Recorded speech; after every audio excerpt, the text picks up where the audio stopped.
வணக்கம் ஜாஜா. வணக்கம் ஜெயா. வணக்கம் வணக்கம் நண்பர்களுக்கு வணக்கம். கேக்குதா?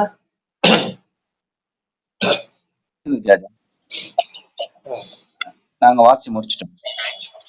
வாசிட்டீங்களா? சரி. கொஞ்சம் போன வாரம் கொஞ்சம் ஃபீவர் இருந்தது, தொண்டை சரியில்லை, அதனாலதான் ரொம்ப கடைசி நிமிஷத்துல வகுப்பை கேன்சல் பண்ண வேண்டியதா போச்சு. அதனால நண்பர்கள் மன்னிக்கணும் தாமதத்துக்கு. இப்ப பரவாயில்லைங்களா உங்களுக்கு? இப்ப பரவாயில்ல, கொஞ்சம் ஆஃப்டர் எஃபெக்ட்ஸ் தான், ஆனா பரவாயில்ல. அதோடய தேரழுந்தூர் கம்பன் விழாக்கு போயிட்டு வந்தாச்சு.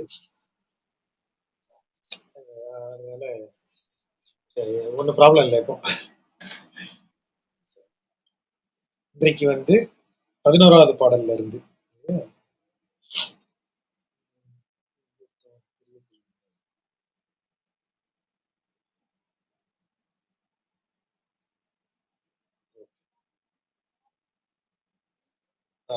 இன்றைக்கு இன்றைய பாடல்கள்ல நம்ம இன்று பார்க்க போற 10 பாடல்கள்ல ஒரு ஒரு பக்தனுக்கு அவன் நெஞ்சோடு அவனுக்கு ஏற்படக்கூடிய உரையாடல்னு சொல்றதை விட வாக்குவாதம்னு தான் சொல்லணும். அதை ஒரு டிபேட். ஏன்னா ஐயப்படுதல்னு ஒண்ணு உண்டு. ஒரு பக்தனின் நிலைமையில இறைவனினுடைய அருள் அப்படிங்கிற ஒண்ணு அவனுக்கு எங்கேயோ இருக்குன்னு மட்டும் எப்படியோ தெரிஞ்சுக்கிட்டான். அதைத்தான் இறைவனது கடைக்கண் பார்வையின் மேல் பட்டதுன்னு சொல்றது. ஆனா அது தொடர்ந்து வருமா, இல்ல ஆக்சிடென்டலா எனக்கு அது கிடைச்சதா, அதுல ஏதாவது கேரண்டி இருக்கா, திரும்ப எனக்கு இறைவன் வருவானா, ஏன் ஒரு தடவை காட்டிட்டு மறைஞ்சிட்டான், இப்படியான கேள்விகள் எல்லாம் தொடர்ந்து இருக்கு. அவன் தேடுவான் இறைவன். இப்படி தேடும் நிலையில அவனுக்கு ஒரு ஐயம் வரும். தேடும்போது முக்கியமான சிக்கல் அதுதான். அதுக்குதான் நம்ம எப்போதுமே ஒரு ஒரு ஆச்சாரியன், ஒரு குரு பக்கத்துல இருக்கணும்னு சொல்றது அதுக்காக தான். இந்த ஐயங்களை அவர் போக்குவார். அப்ப இந்த ஐயத்தோடு இருக்கக்கூடிய தன் மனதோடு கேட்டுக்கொள்ளக்கூடிய கேள்விகள் உண்டு.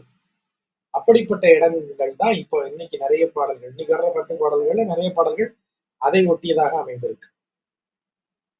இப்போ இந்த 11வது பாடல் எப்படி ஆரம்பிக்கிறாரு பாருங்க. ஆழாத பாரும் நீ, வானும் நீ, காலும் நீ, தீயும் நீ, நீரும் நீ, ஆய் நின்ற நீ. ஆழாத, ஆழ்தல் என்றால் முங்கி போறது, ஆழத்தில் போகுதல், முங்கி போறது. ஆழாத, மூழ்காத அப்படின்னா என்ன அர்த்தம்? இந்த பார் என்பது உலகம் இல்லையா, இந்த பூமி. இந்த பூமி பிரளய காலத்துல நீருக்குள்ள போயிடும். இப்ப பஞ்சபூதங்கள்ல பிரளய காலத்துல எல்லாம் நீரோடு கலந்துரும். நெருப்பு நீருக்குள்ள போயிடும், வானையும் வானை நிறைத்து நீர் வந்துடும், வானமே நீருக்குள்ள வந்துடும். அப்புறம் பூமி நீருக்குள்ள போயிடும். இப்படி எல்லாமே நீருக்குள்ள போயிடும். அந்த பிரளய நீரில் தான் அந்த இவன் அதை உட்கொண்டதாக சொல்லுவான். அப்புறம் அதே பிரளய நீர்ல இவன் அந்த உலகத்தை உண்டவன் ஒரு ஆளிலை மேல் தோன்றுவான் அப்படின்னு சொல்றான்.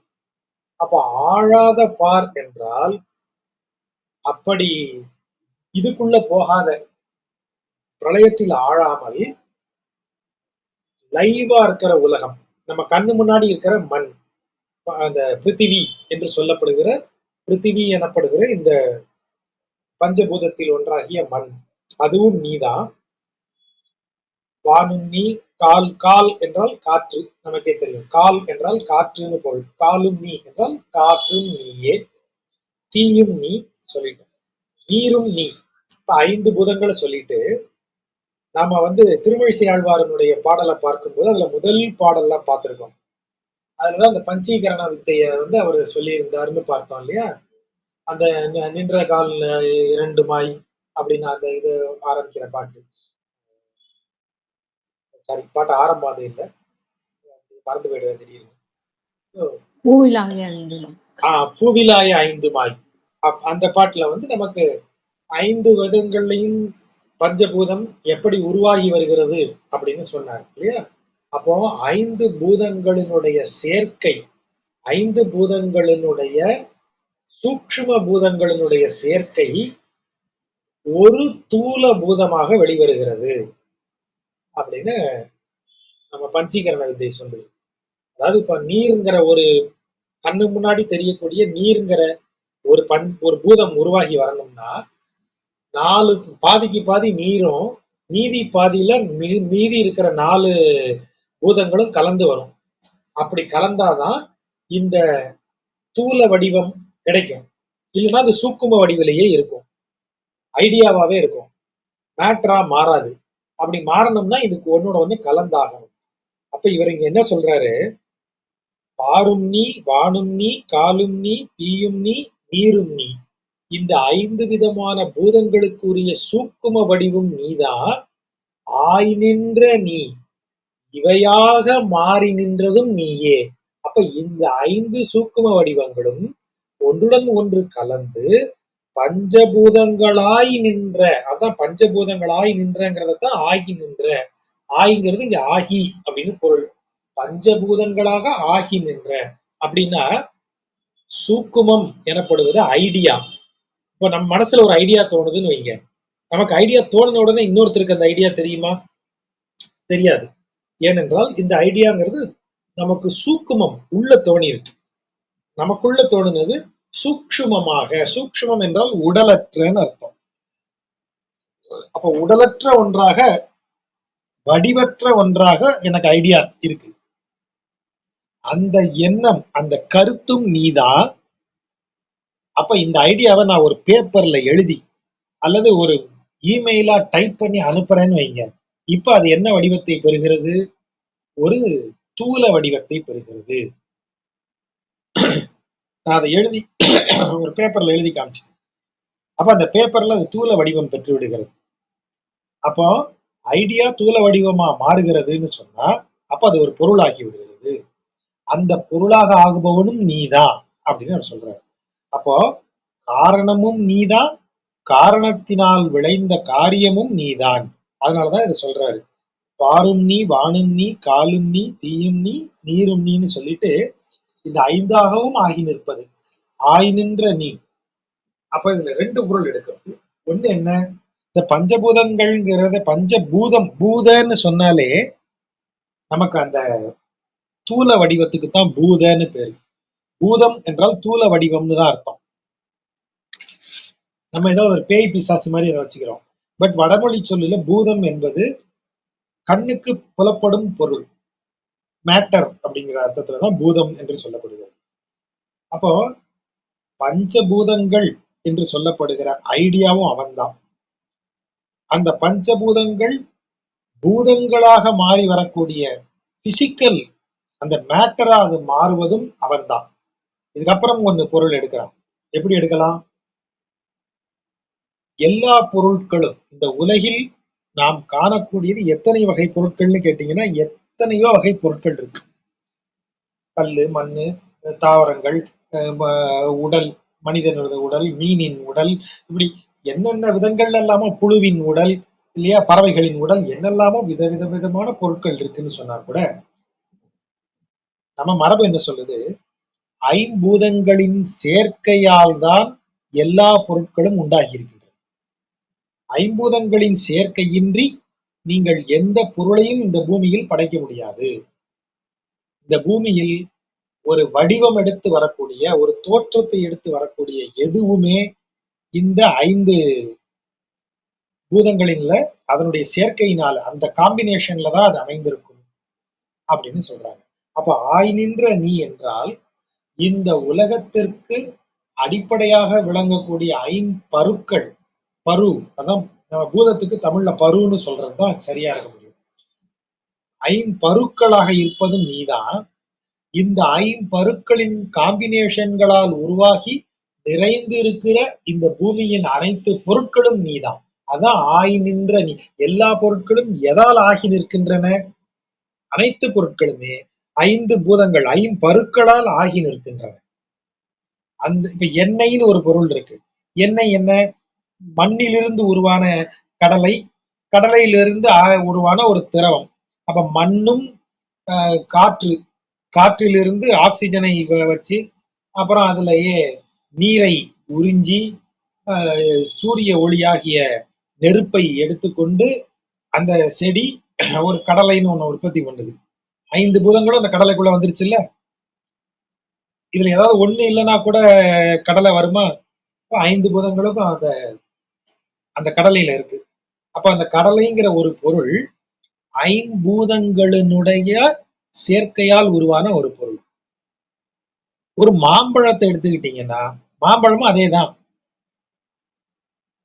ஒரு சைக்கிள், நம்ம ஓட்டுற சைக்கிள் எடுத்துக்கிட்டீங்கன்னா சைக்கிளுக்கும் 5 பூதங்களும் தேவைப்படுது அது செய்ய. அப்ப ஆகி நின்ற பொருள்னு சொல்லும் போது 5 பூதங்களாலும் ஆகி நின்ற இந்த உலகில் இருக்கும் அனைத்து பொருட்களும் நீதான்னு சொல்லும். அப்போ சேதனம் அச்சேதனம் ஆகிய பொருட்கள் எல்லாம் அவனேதான். அதுதான் அதனுடைய பொருள். அப்படி அந்த ஆய் நின்ற நீங்கிற ஒரு சொல் வழியா அவர் அதை எக்ஸ்பிளைன் பண்றாரு. அப்போ இவ்வளவு பெரிய ஆளா இருக்கிய நீ, இந்த பூமியில எல்லாமாகவும் நீயே இருக்கிறாய். இந்த பூமியின் அடிப்படை அலகுகளான the basic units, the basic structures, 5 பூதங்களும் நீதான். அதிலிருந்து உருவாகி வந்த பொருட்களும் நீதான். அப்படிப்பட்ட நீ நாளால் அமர் முயன்ற வல் அரக்கன் என் உயிரை வாழாவகை வலிதல் நின் வலியே. என்ன சொல்றாரு? நாள், நாள் என்றால் ஏற்கனவே பார்த்தோம். நாள் என்றால் குற்றம், தவறுன்னு பொருள். இப்ப நாளால் என்றால் தவறான நோக்கத்துடன், அகந்தை எனும் குற்றத்தால் அமர் முயன்ற, அமர் என்றால் இது போர், தவறான மனநிலையால், குற்றம் உள்ள மனநிலையால், அதாவது குற்றம் செய்த மனநிலையோடு போருக்கு முயன்ற வல் அரக்கன் யாரு? ராவணன். அவனது உயிரை, அவனுக்கு இனிமையாக விளங்கிய அவன் உயிரை வாழாவகை வலிதல், அது வாழாதபடிக்கு, வலிதல் என்றால் கவர்தல்னு அர்த்தம். அந்த இடத்துல அத பிடுங்கிட்டான். ஏப்பா என்கிட்ட இருந்து வலிச்சுக்கிட்டு போயிட்டான்ப்பான்னு சென்னையில சொல்றாங்க. முன்னாடி இப்ப குறைஞ்சு போச்சு. இந்த வலிச்சுக்கணும் அப்படின்னா படக்குன்னு என்கிட்ட இருந்து பிடுங்கிட்டு போயிட்டான்னு அர்த்தம். அப்ப இந்த இடத்துல என்ன அர்த்தம்? வலித்தல் என்றால், வலிதல் என்றால் எங்கிட்ட அவனுடைய வாழ்க்கைய நீ என்ன பண்ண? அவன் ஒரு வல்ல அரக்கன். அவன் ரொம்ப பெரிய வாழ்க்கை, நல்ல வாழ்க்கையை வாழ்ந்துட்டு இருந்தான். ஆகவேதான் இன்னுயிர் என்று சொல்லப்படுகிறது. எப்ப உயிர் உயிரா இருக்கும்? உடம்பு ஊற வியாதி, படுக்கையிலே கிடக்கிறேன், நகர முடியல, யாராவது ஒருத்தர் ஊட்டுனாதான் சாப்பிட முடியும், சாப்பிடவும் பிடிக்கல, ஜீரண உறுப்புகள் வேலை செய்யல, இப்படியே நான் வாழ்க்கைய 100 வருஷம் வாழணும்னு ஆசைப்படுவேனா? அப்ப எப்ப என் உயிர் உயிரா எனக்கு இருக்கும்? இப்ப இறைவன் என்ன வேணும் அப்படின்னு கேட்டா, பெட்ல கிடக்கிறப்போ, ஐயா அது என்னை தயவு செய்து சீக்கிரம் கூட்டு போயிரு, இப்படி அவஸ்தைப்பட வைக்காத, அப்படிதான் சொல்லுவேன். நல்ல உடல் வலிமை இருக்கிறது, நிறைய பணம் சேருகிறது, நிறைய செல்வாக்கு இருக்கிறது, புகழ் பரவுகிறது. அப்படியே நான் சொன்னதை கேட்கறதுக்கு என் பேரை கேட்டாலே பயந்து நடுங்கிற மாதிரி அப்படியே ஊரே அப்படி அவரா அப்படின்னு சொல்லுது. இந்த நிலையில கடவுள் என்ன வேணும்? வரையாப்பா, மேல போறேன், நீ உன்னை கூட்டு போறேன், நீ Vaikunta Ekadashi, doors are open வரையான்னு கேட்டா என்ன சொல்லுவேன்? அப்ப என் உயிர் எப்படி உயிரா இருக்கும்? உயிராக இருக்கும். ஏனென்றால் நான் உலகில் அனுபவிப்பதற்கு நிறைய இருக்கிறது. அந்த நிலையில தான் என் உயிர் உயிராகும். அனுபவிக்க ஒண்ணும் இல்லை எனும் போது, அல்லது இந்த உலக இன்பங்களால் பயனில்லை என்கிற தெளிவு வரும்போது எனக்கு உயிர் அவ்வளவு பெரிய விஷயமா தெரியாது. ஆகவேதான் இந்த இடத்துல அந்த வார்த்தை போடுறாரு, வல்லரக்கன் உயிர். அந்த அரக்கன் எப்படிப்பட்ட அரக்கன்? எல்லாவற்றையும் அனுபவிக்கும் உடல் வலு உள்ளவன், அனைவரையும் வென்று நிற்கக்கூடிய வலிமை படைத்தவன், உலகின் இன்பங்கள் அனைத்தையும் கொண்டு வந்து தன்னுடைய தேசத்தில் வைத்துக் கொண்டவன். அந்த நினப்புல தானே சீதை ஒரு அழகி, இவளை போல அழகி காட்டுக்குள்ள இருக்க கூடாது, ஏன் அந்த புறத்துல இருக்க வேண்டியத அப்படி நினைச்சாலும் தூக்கிட்டு வரான். ஆகவேதான் உயிர் என்றால் அந்த அனுபவிப்பதற்காக அந்த உயிர் இன்னும் இந்த உலகில் இருக்கு, ஒரு இதுல இருக்கு, ஒரு பாண்டேஜ் கிரியேட் ஆயிருக்குன்னு அர்த்தம். ஆகவேதான் இந்த உயிர்ங்கிற வார்த்தையை கரெக்டா போடுறாரு. வல்லரக்கன் உயிரை. அப்படிப்பட்ட உயிரை ஒருத்தன் ஈஸியா கொடுப்பானா?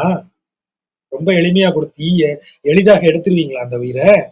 ஆகவேதான் வலிதல், அவன்கிட்ட இருந்து பிடுங்கினார் அவன் உயிரை. வாழா வகை வலிதல். அப்படி அவனுடைய வாழ முடியாத வகை, வாழா வகை என்றால் ரெண்டு பொருள் எடுக்கணும் அந்த இடத்துல. அவன் வாழ முடியாத வகையில் அவன் உயிரை கவர்ந்தாய், அவன் வாழ்வை கவர்ந்தாய். வாழா வகை வலிதல். இன்னொன்று பொருள் என்ன? வாழக்கூடாத வகையில் வாழ்ந்த வல்லரக்கனை வலிதல். நீ அவன்கிட்ட இருந்து அவன் எல்லாவற்றையும் நீ என்ன செய்தாய்? அவனிடமிருந்து பிடுங்கி விட்டாய், அவனிடமிருந்து நீ நீக்கி விட்டாய். அப்படி நீக்கியது எது? நின் வலியே, உன்னுடைய வலிமை இல்லையா அதை சாதித்தது அப்படின்னு அதை சொல்றேன். சோ இன்னுயிரை வலிதல். எப்படிப்பட்ட இன்னுயிரை? வாழாவகை வல்லரக்கன் இன்னுயிரை வலிதல் அப்படின்னு கொண்டு கூட்டணும். வாழாவகை, வாழக்கூடாத வகையில் வாழ்ந்த நாளால் அமர் முயன்ற, வாழக்கூடாத வகையில வாழ்ந்து அந்த திமிரு காரணமாகவே குற்றம் நிறைந்த அந்த மனதுடன் இறைவனோடு போர் செய்ய துணிந்த அமர் முயன்ற அரக்கன் இன்னுயிரை வலிதல். இப்படிப்பட்ட அரக்கனுடைய அருமையான உயிரை கவர்ந்தவன் நீ. உன்னுடைய வலிமையிலேயே அதை செய்தது. நீ யாரு? எல்லாமாக விளங்குபவன் அப்படின்னு இறைவனை புகழ்கிறார். அப்படி புகழ்ந்த உடனே நெஞ்சுக்கு ஒரு கேள்வி வருது. நெஞ்சு என்ன கேக்குது? நீயும் அவனை புகழ்ந்துகிட்டே இருக்க, சும்மாவது அவன் தான் இது, எல்லாமே அவன் தான், அவனாலதான் எல்லாம் நடக்குதுன்னு இதே கதையை விடுற, சொல்லிக்கிட்டே இருக்க. அவன் என்னவோ உன்னை ஒன்னும் கண்டுக்கிற மாதிரி தெரியல, நீ தான் கிடந்து புலம்பிக்கிட்டே இருக்க, அவன் உன் பக்கம் திருமண மாதிரியே தெரியலையே அப்படின்னு நெஞ்சு சொல்லுதான். உடனே நெஞ்சுக்கு பதில் சொல்றாரு இவர். நெஞ்சே, நீயன்றே ஆழ்துயரில் வீழ்விப்பான் நின்று உழன்றாய். நீதானே என்னைய ஆழ்துயரில் அன்றே வீழ்விப்பான். வீழ்விப்பான் என்றால் வீழ்விக்க வேண்டி என்னைய படுகுழியில கொண்டு தள்ளிடணும் அப்படின்னு நீதானே ஏற்கனவே கடந்து போராடுன என்கிட்ட. போய் ஒன்று சொல்லி இப்ப அவங்கிட்ட போய் உன்கிட்ட போய் உன்னை சொல்லி என்ன பிரயோஜனம்? போ, கம்முனு கிட. நீ என்றும் உபதேசம் தரினும் காழ்த்து கைகொள்ளாய்.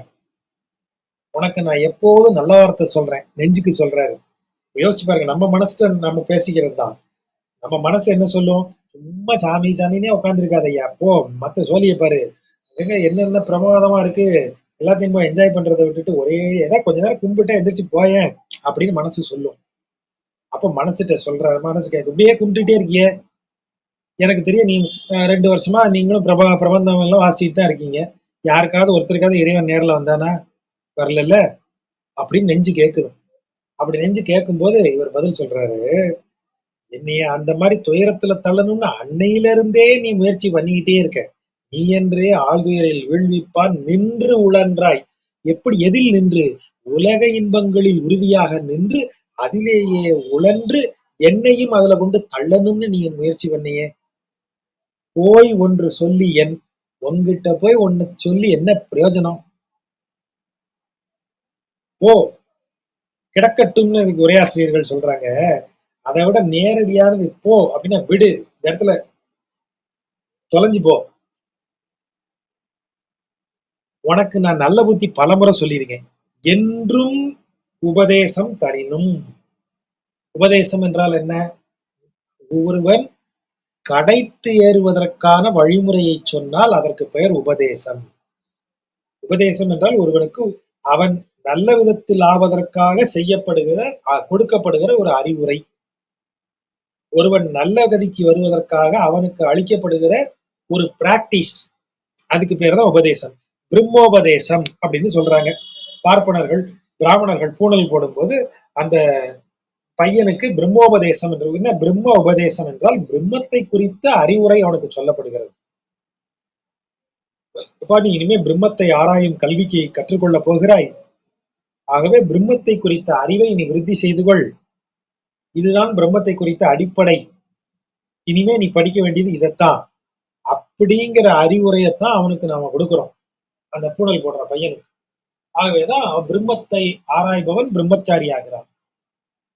அப்ப இந்த இடத்துல இவர் என்ன சொல்றாரு, தன் நெஞ்சிட்ட என்ன சொல்றாரு, என்னைய நீ படுகுழியில தள்ளி என்னைய தொடர்ந்து இந்த துயரத்திலேயே எப்படி அந்த துயரத்துல தள்ளுவதற்கு என்ன செஞ்சது நெஞ்சு நின்று உழன்றாய். என்னதில் நின்று உழன்றாய் அப்படின்னு சொன்னா, உலக இன்பங்களிலேயே நாட்டத்தை செலுத்த வேண்டும் என்ற நோக்கத்தில் நின்று என்னையும் அதுக்குள்ள வீழ்த்திடணும்னு நீ பழைய முன்னாடில இருந்து ட்ரை பண்ணிக்கிட்டே இருக்க. உன்கிட்ட போய் எதையாவது ஒண்ணு சொன்னா ஏதாவது பிரயோஜனம் உண்டா? இல்ல. ஆனா உனக்கு நான் பல முறை நல்ல புத்தி சொல்லியிருக்கேன். அதான் உபதேசம், நல்லுரை. நீ என்றும் உபதேசம் தரினும். உனக்கு நான் பலமுறை உபதேசம் செய்தாலும், அதைத்தான் என்றும்ங்கிறாரு.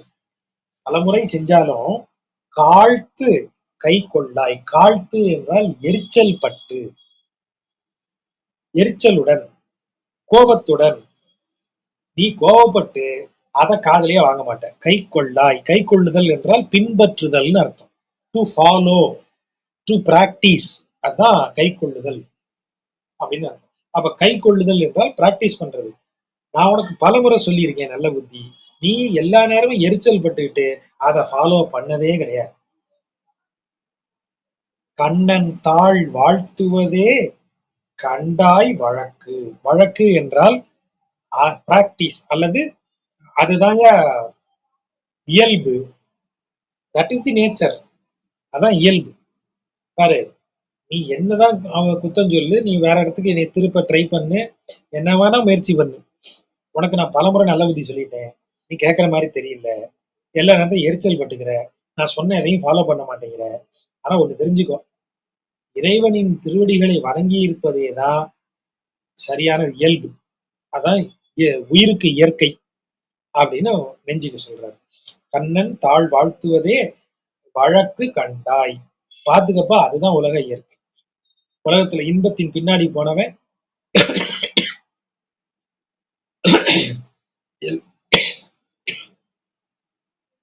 சாரி, உலகத்தில் இன்பங்களின் பின்னாடி போனவன் இன்பங்களிலேயே தொடர்ந்ததாக சரித்திரம் இல்லை. இறைவன் திருவடிகளில் போனவன் அந்த திருவடிகளிலேயே இருந்து நிறைவடைந்திருக்கிறான். அதைத்தான் அவர் சொல்றாரு, கண்ணன் தாள் வாழ்த்துவதே கண்டாய் வழக்கு. நீ கண்ணு முன்னாடி பார்க்க முடியும், கண்டாய்ன்னு சொல்றாரு. கண் காணுதல் என்பது கண்களுக்கு புறத்தே நடப்பது. ஆகவேதான் காணுதல். கண்டு உணர்ந்தேன், கண்டு கொண்டேன் அப்படின்னா, வெளியில ஒன்ன பாக்குறேன், உள்ளுக்குள்ள ஒன்ன உணர்றேன். ஏதோ ஒண்ணு வெளியில நடக்குது, உள்ளுக்குள்ள எனக்கு ஒரு மாற்றம் ஆகுது. அதான் கண்டு கொண்டன். சரி, கண்டாய் அப்படின்னா வெளியில நடக்கிறத நீ பாரு. இந்த பாரு, அவனை நீ பார்த்துட்டே இருக்கல, சின்ன வயசுல இருந்து அவன் ஒரே உலக இன்பங்களுக்கு பின்னாடி போனான். இந்த வயசாகி செத்து போறான். இப்போ வரைக்கும் அவன் என்ன அப்படியேவா இருக்கான்? இந்த ஒரு குறிப்பிட்ட வயசுக்கு மேல உடம்புக்கு வந்துருச்சு. அவனால முழு கோழியை முழுங்குனா இப்ப சாப்பிட முடியுதா பாரு? முடியல. அப்ப இன்பங்களுக்கு பின்னாடி போன எவனும் அதில் நிலைத்திருந்ததில்லை. அவரை பாரு, தெய்வ பக்தியோட இருந்தாரு. கடைசி வரைக்கும் தெய்வ பக்தியோடயே இருந்து நல்ல விதமா பல பேர்கிட்ட நல்ல பேர் வாங்கி இறைவனின் திருவடிகளை அடைந்தார். அததான் இங்க சொல்றாரு, தாழ் வாழ்த்துவதே கண்டாய் வழக்கு. உலக இயல்பு இப்படித்தான் இருக்கு, கண்ணு முன்னாடி எக்ஸாம்பிள்ஸா இருக்கு, பாருடா அப்படின்னு நெஞ்ச சொல்றாரு. அடுத்தாற்போல இப்போ இதுக்கு எப்படி பொருள், அதான் அந்த நம்ம ஏற்கனவே சொன்னோம் இல்லையா, பொருள் தொடர் அந்தாதின்னு. பொருள் தொடர் அந்தாதி இப்படிதான் எடுக்கணும். சரி, அப்ப இறைவனை வணங்குவதுதான் இதுன்னு சொல்லிட்டேன், நெஞ்சு சொல்லுது. இறைவனை வணங்குவதுதான் இயல்புன்னு சொல்லிட்டேன்ல. சரி, அப்ப இறைவன்கிட்ட வேண்டிடுவோம். இறைவன்கிட்ட வேண்டுறாரு. எப்படி வேண்டுறாரு பாருங்க. வேண்டுறதுக்கு முன்னாடி பெரியவங்கள்ட்ட பேசும்போது ஒண்ணு கேட்கறதுக்கு முன்னாடி நீங்க ஒரு, அதுக்கு பேரு பீடிகைன்னு சொல்லுவாங்க. பீடிகை அப்படின்னா ஒரு வார்ம் அப், அல்லது ஒரு அவங்க மூட டெஸ்ட் பண்ணி பாத்துக்கிறது. நீங்க கோச்சிக்கலன்னா, கோவப்படாம இருப்பீங்கன்னா ஒரு விஷயம் சொல்றேன். அது என்னது? இது விஷயத்த சொல்றதுக்கு முன்னாடி ஏன் இப்படி ஒரு போடுறீங்க சார்? உங்களுக்கு ஒரு 5 நிமிடங்கள் டைம் இருக்குமானால் ஒரு முக்கியமான விஷயம், அதை பத்தி பேசிடலான் இருக்கேன் சார். அப்ப விஷயத்துக்கு முன்னாடி ஏன் இந்த டைலாக் அடிக்கிறோம்? இந்த டைலாக்கு பேர் தான் பூர்வ பீடிகைன்னு வடமொழியில சொல்லுவாங்க. பூர்வ என்றால் முந்தைய, இப்ப முன்னுரைன்னு வச்சுக்கோங்களேன். புத்தகத்துக்குள்ள போறதுக்கு முன்னாடி முன்னுரைன்னு ஒண்ணு ஏன் எழுதுறோம்? அந்த புத்தகத்துக்குள்ள போகுவதற்கு அந்த வாசகனை அது தயார்படுத்துது. ஒரு வார்ம் அப் கொடுக்குது அவனுக்கு. அந்த வார்ம் அப் அப்புறம் அவன் நேர படைப்புக்குள்ள போகும்போது அந்த படைப்புக்கு ரெடி ஆயிடுவான். இந்த வண்டலூர்ல ஒரு செக்ஷன் ஒண்ணு உண்டு. வண்டலூர் ஜூல நாக்டர்னல் அனிமல்ஸ், இரவு விலங்குகளுக்கு ஒரு குகை மாதிரி வச்சிருப்பாங்க. அதுக்குள்ள நீங்க நுழைஞ்ச உடனே இருட்டா இருக்குமா, கண்ணு தெரியாது. சைட்ல ஒரு போர்டு வச்சிருப்பாங்க, லைட் மெல்லிய வெளிச்சத்துல அந்த போர்டு இருக்கும். அந்த போர்டை நீங்க ஃபுல்லா படிக்கணும். என்ன செய்யலாம், என்ன செய்யக்கூடாது, உள்ள என்ன வகையான பறவைகள் இருக்கு, என்ன வகையான உயிரினங்கள் இருக்கு, இருளில் வாழும் அந்த உயிரினங்களை பற்றி எல்லா லிஸ்டும் இருக்கும். அதெல்லாம் படிச்சுட்டு வந்து கடைசியா அந்த போர்டுல என்ன எழுதியிருப்பாங்க, இவ்வளவு நேரம் இதை படிச்சதுல இந்த இருட்டுக்கு உங்க கண்ணு பழகி இருக்கும், இப்ப நீங்க உள்ள போகலான்னு இருக்கும். வெளிச்சத்துல இருந்து உள்ள போனீங்கன்னா டக்குன்னு கண்ணு இருளாயிரும்ல, அந்த இருளுக்கு பழகணும்ல. அப்ப இதை வாசிச்ச மாதிரியும் இருக்கும், அந்த இருளுக்கு கண்ணு பழகின மாதிரியும் இருக்கும். அப்படி ஒரு இது ஆயிடுது இல்லையா? அத மாதிரி நீங்க ஒரு அந்த அந்த எழுதி வச்சிருக்கிறது தான் பூர்வ பீடிகை. அந்த பூர்வ பீடிகைக்குள்ள அப்படி போயிட்டீங்கன்னா நீங்க அடுத்த மெயின் மேட்டருக்குள்ள போறதுக்கு ஈஸியா இருக்கும். சோ அத மாதிரி இவர் முதல்ல என்ன சொல்றாரு பெருமாள்கிட்ட, வழக்கொடு மாறுகொள் அன்று. வழக்கு என்றால் ஏற்கனவே பார்த்தோம், உலக வழக்கம், இயல்பு, நியாயம் அப்படின்னு அர்த்தம். நியாயம், நியாயத்துக்கு மாறுபடக்கூடியதாக நான் எதையும் சொல்லல. மாறுகொள் அன்று, நியாயத்திற்கு மாறாக, ஒரு வழக்கத்துக்கு மாறா நான் எதையும் சொல்லல அப்படி சொல்ற. அடியார் வேண்ட இழக்கவும் காண்டும் இறைவா இழப்பு உண்டே கேட்கிறாரு. அடியார் வேண்ட, அடியார் என்றால் யார்? ஒருவனிடம் நீங்கள் அடிமைப்பட்டு இருக்கிறீர்கள். அப்ப உங்களுக்கு உங்களை ஆள்பவன் ஆண்டை. ஆண்டை என்பவர் ஆள்பவன், அதான் ஆண்டவன்ங்கிற சொல். நம்மை ஆண்டவன், ஆள்பவன் ஒருத்தர் இருக்கான். அவன்கிட்ட நான் அடிமையா இருக்கேன். அடிமையா இருக்கிற நான் அவன்கிட்ட வேண்டுவேன், ஐயா எனக்கு இதை கொடுங்க, ஐயா எனக்கு இதை மாதிரி ஒண்ணு செய்து கொடுங்கன்னு கேட்பேன். அவன் என்ன செய்வான்? கொடுப்பான். அப்படி கொடுத்தால் கொடுக்கிறவனிடமிருந்து அந்த பொருள் குறையும்.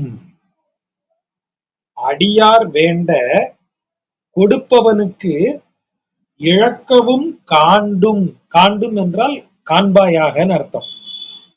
ஒருத்தன் இருக்கிறவன்ட்ட, இப்ப நான் அது எப்படின்னா, உரிமையாளன் ஒருத்தன் இருக்கான், அவன்கிட்ட வேலை பார்க்கிற ஒருத்தன் வந்து, சார் எனக்கு சம்பளம் பத்தல, எனக்கு கொஞ்சம் கூடுதலாக வேண்டும் அப்படின்னு கேட்கிறான்.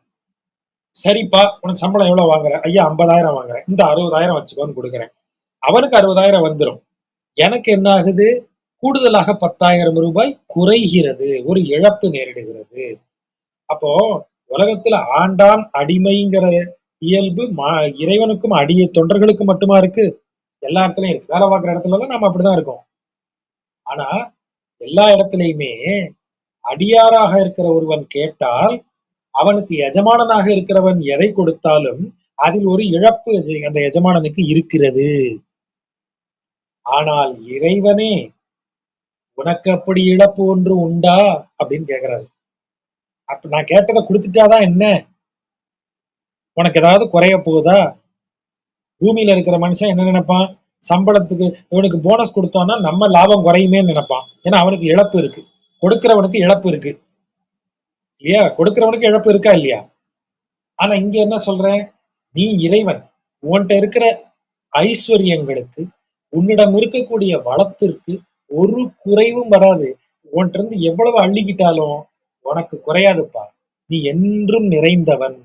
ஆகவேதான் அவர் சொல்றாரு, உலக நான் ஒன்னும் உலக இயல்புக்கு மாறா கேட்கலையே. உனக்கு என்னைக்காவது அள்ளி கொடுத்து குறைஞ்சிருக்காயா அவன் அருள்? கொடுக்கிறவனுக்கு குறையும், கேட்கறான் ஒருத்தன்னு சொல்லி ஒருத்தன் கொடுத்துட்டான்னா அவனுக்கு குறையும், அது உலக இயற்கை. ஆனா உன் இயற்கை எப்படிப்பட்டது? இறைவ இழப்பு உண்டே. உனக்கு இழப்புன்னு ஒண்ணு உண்டா? உனக்கு நஷ்டம்னு ஒண்ணு உண்டா? உனக்கு செலவுன்னு ஒண்ணு உண்டா? உனக்கு குறைகிறது அப்படின்னு ஒண்ணு உண்டா உனக்கு? எம் ஆட்கொண்டு ஆகிலும், என்னை அடிமையாக ஏற்றுக்கொண்டாவது, யான் வேண்ட, நான் உன்னிடத்தில் கெஞ்ச, என் கண்கள் தம் ஆல் காட்டு உன் மேனி சாய்.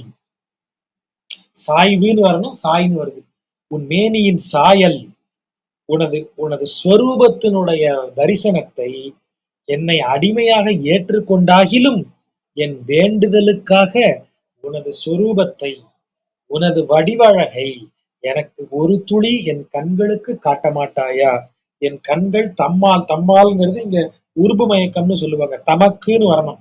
என் கண்கள் தமக்கு காட்டு, என் கண்களுக்கு உன்னுடைய வடிவழகை, உன் சொரூப அழகை காட்ட மாட்டாயா? அப்படி காட்டுறதா இருந்தா இனி அடிமையா கூட ஏத்துக்கையா, நான் உன்கிட்ட வேண்டேன்.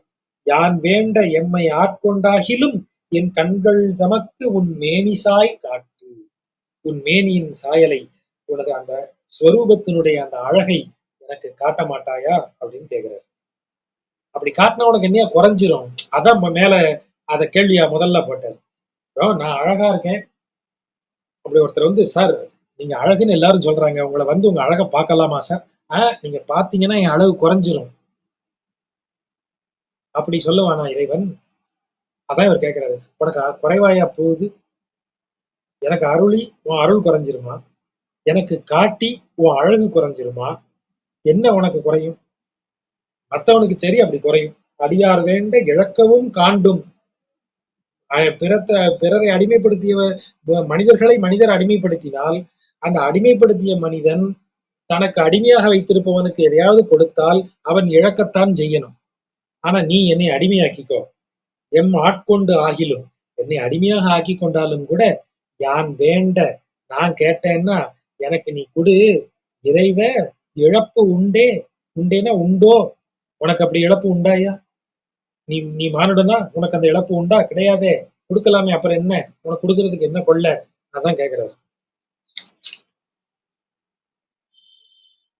அடுத்து நெஞ்சு சொல்லுது, ஒரு கேப் வருதா? இப்ப நெஞ்ச திட்டுற பாட்டு இது. மேல இதை கெஞ்சிருது என்ன? அந்த இறைவனது ஞானம், சாரி பக்தனது ஞானம். அப்ப அடுத்த பாட்டுல, இப்போ இந்த முதல் பாட்டுல என்ன சொன்னார் அப்படின்னா,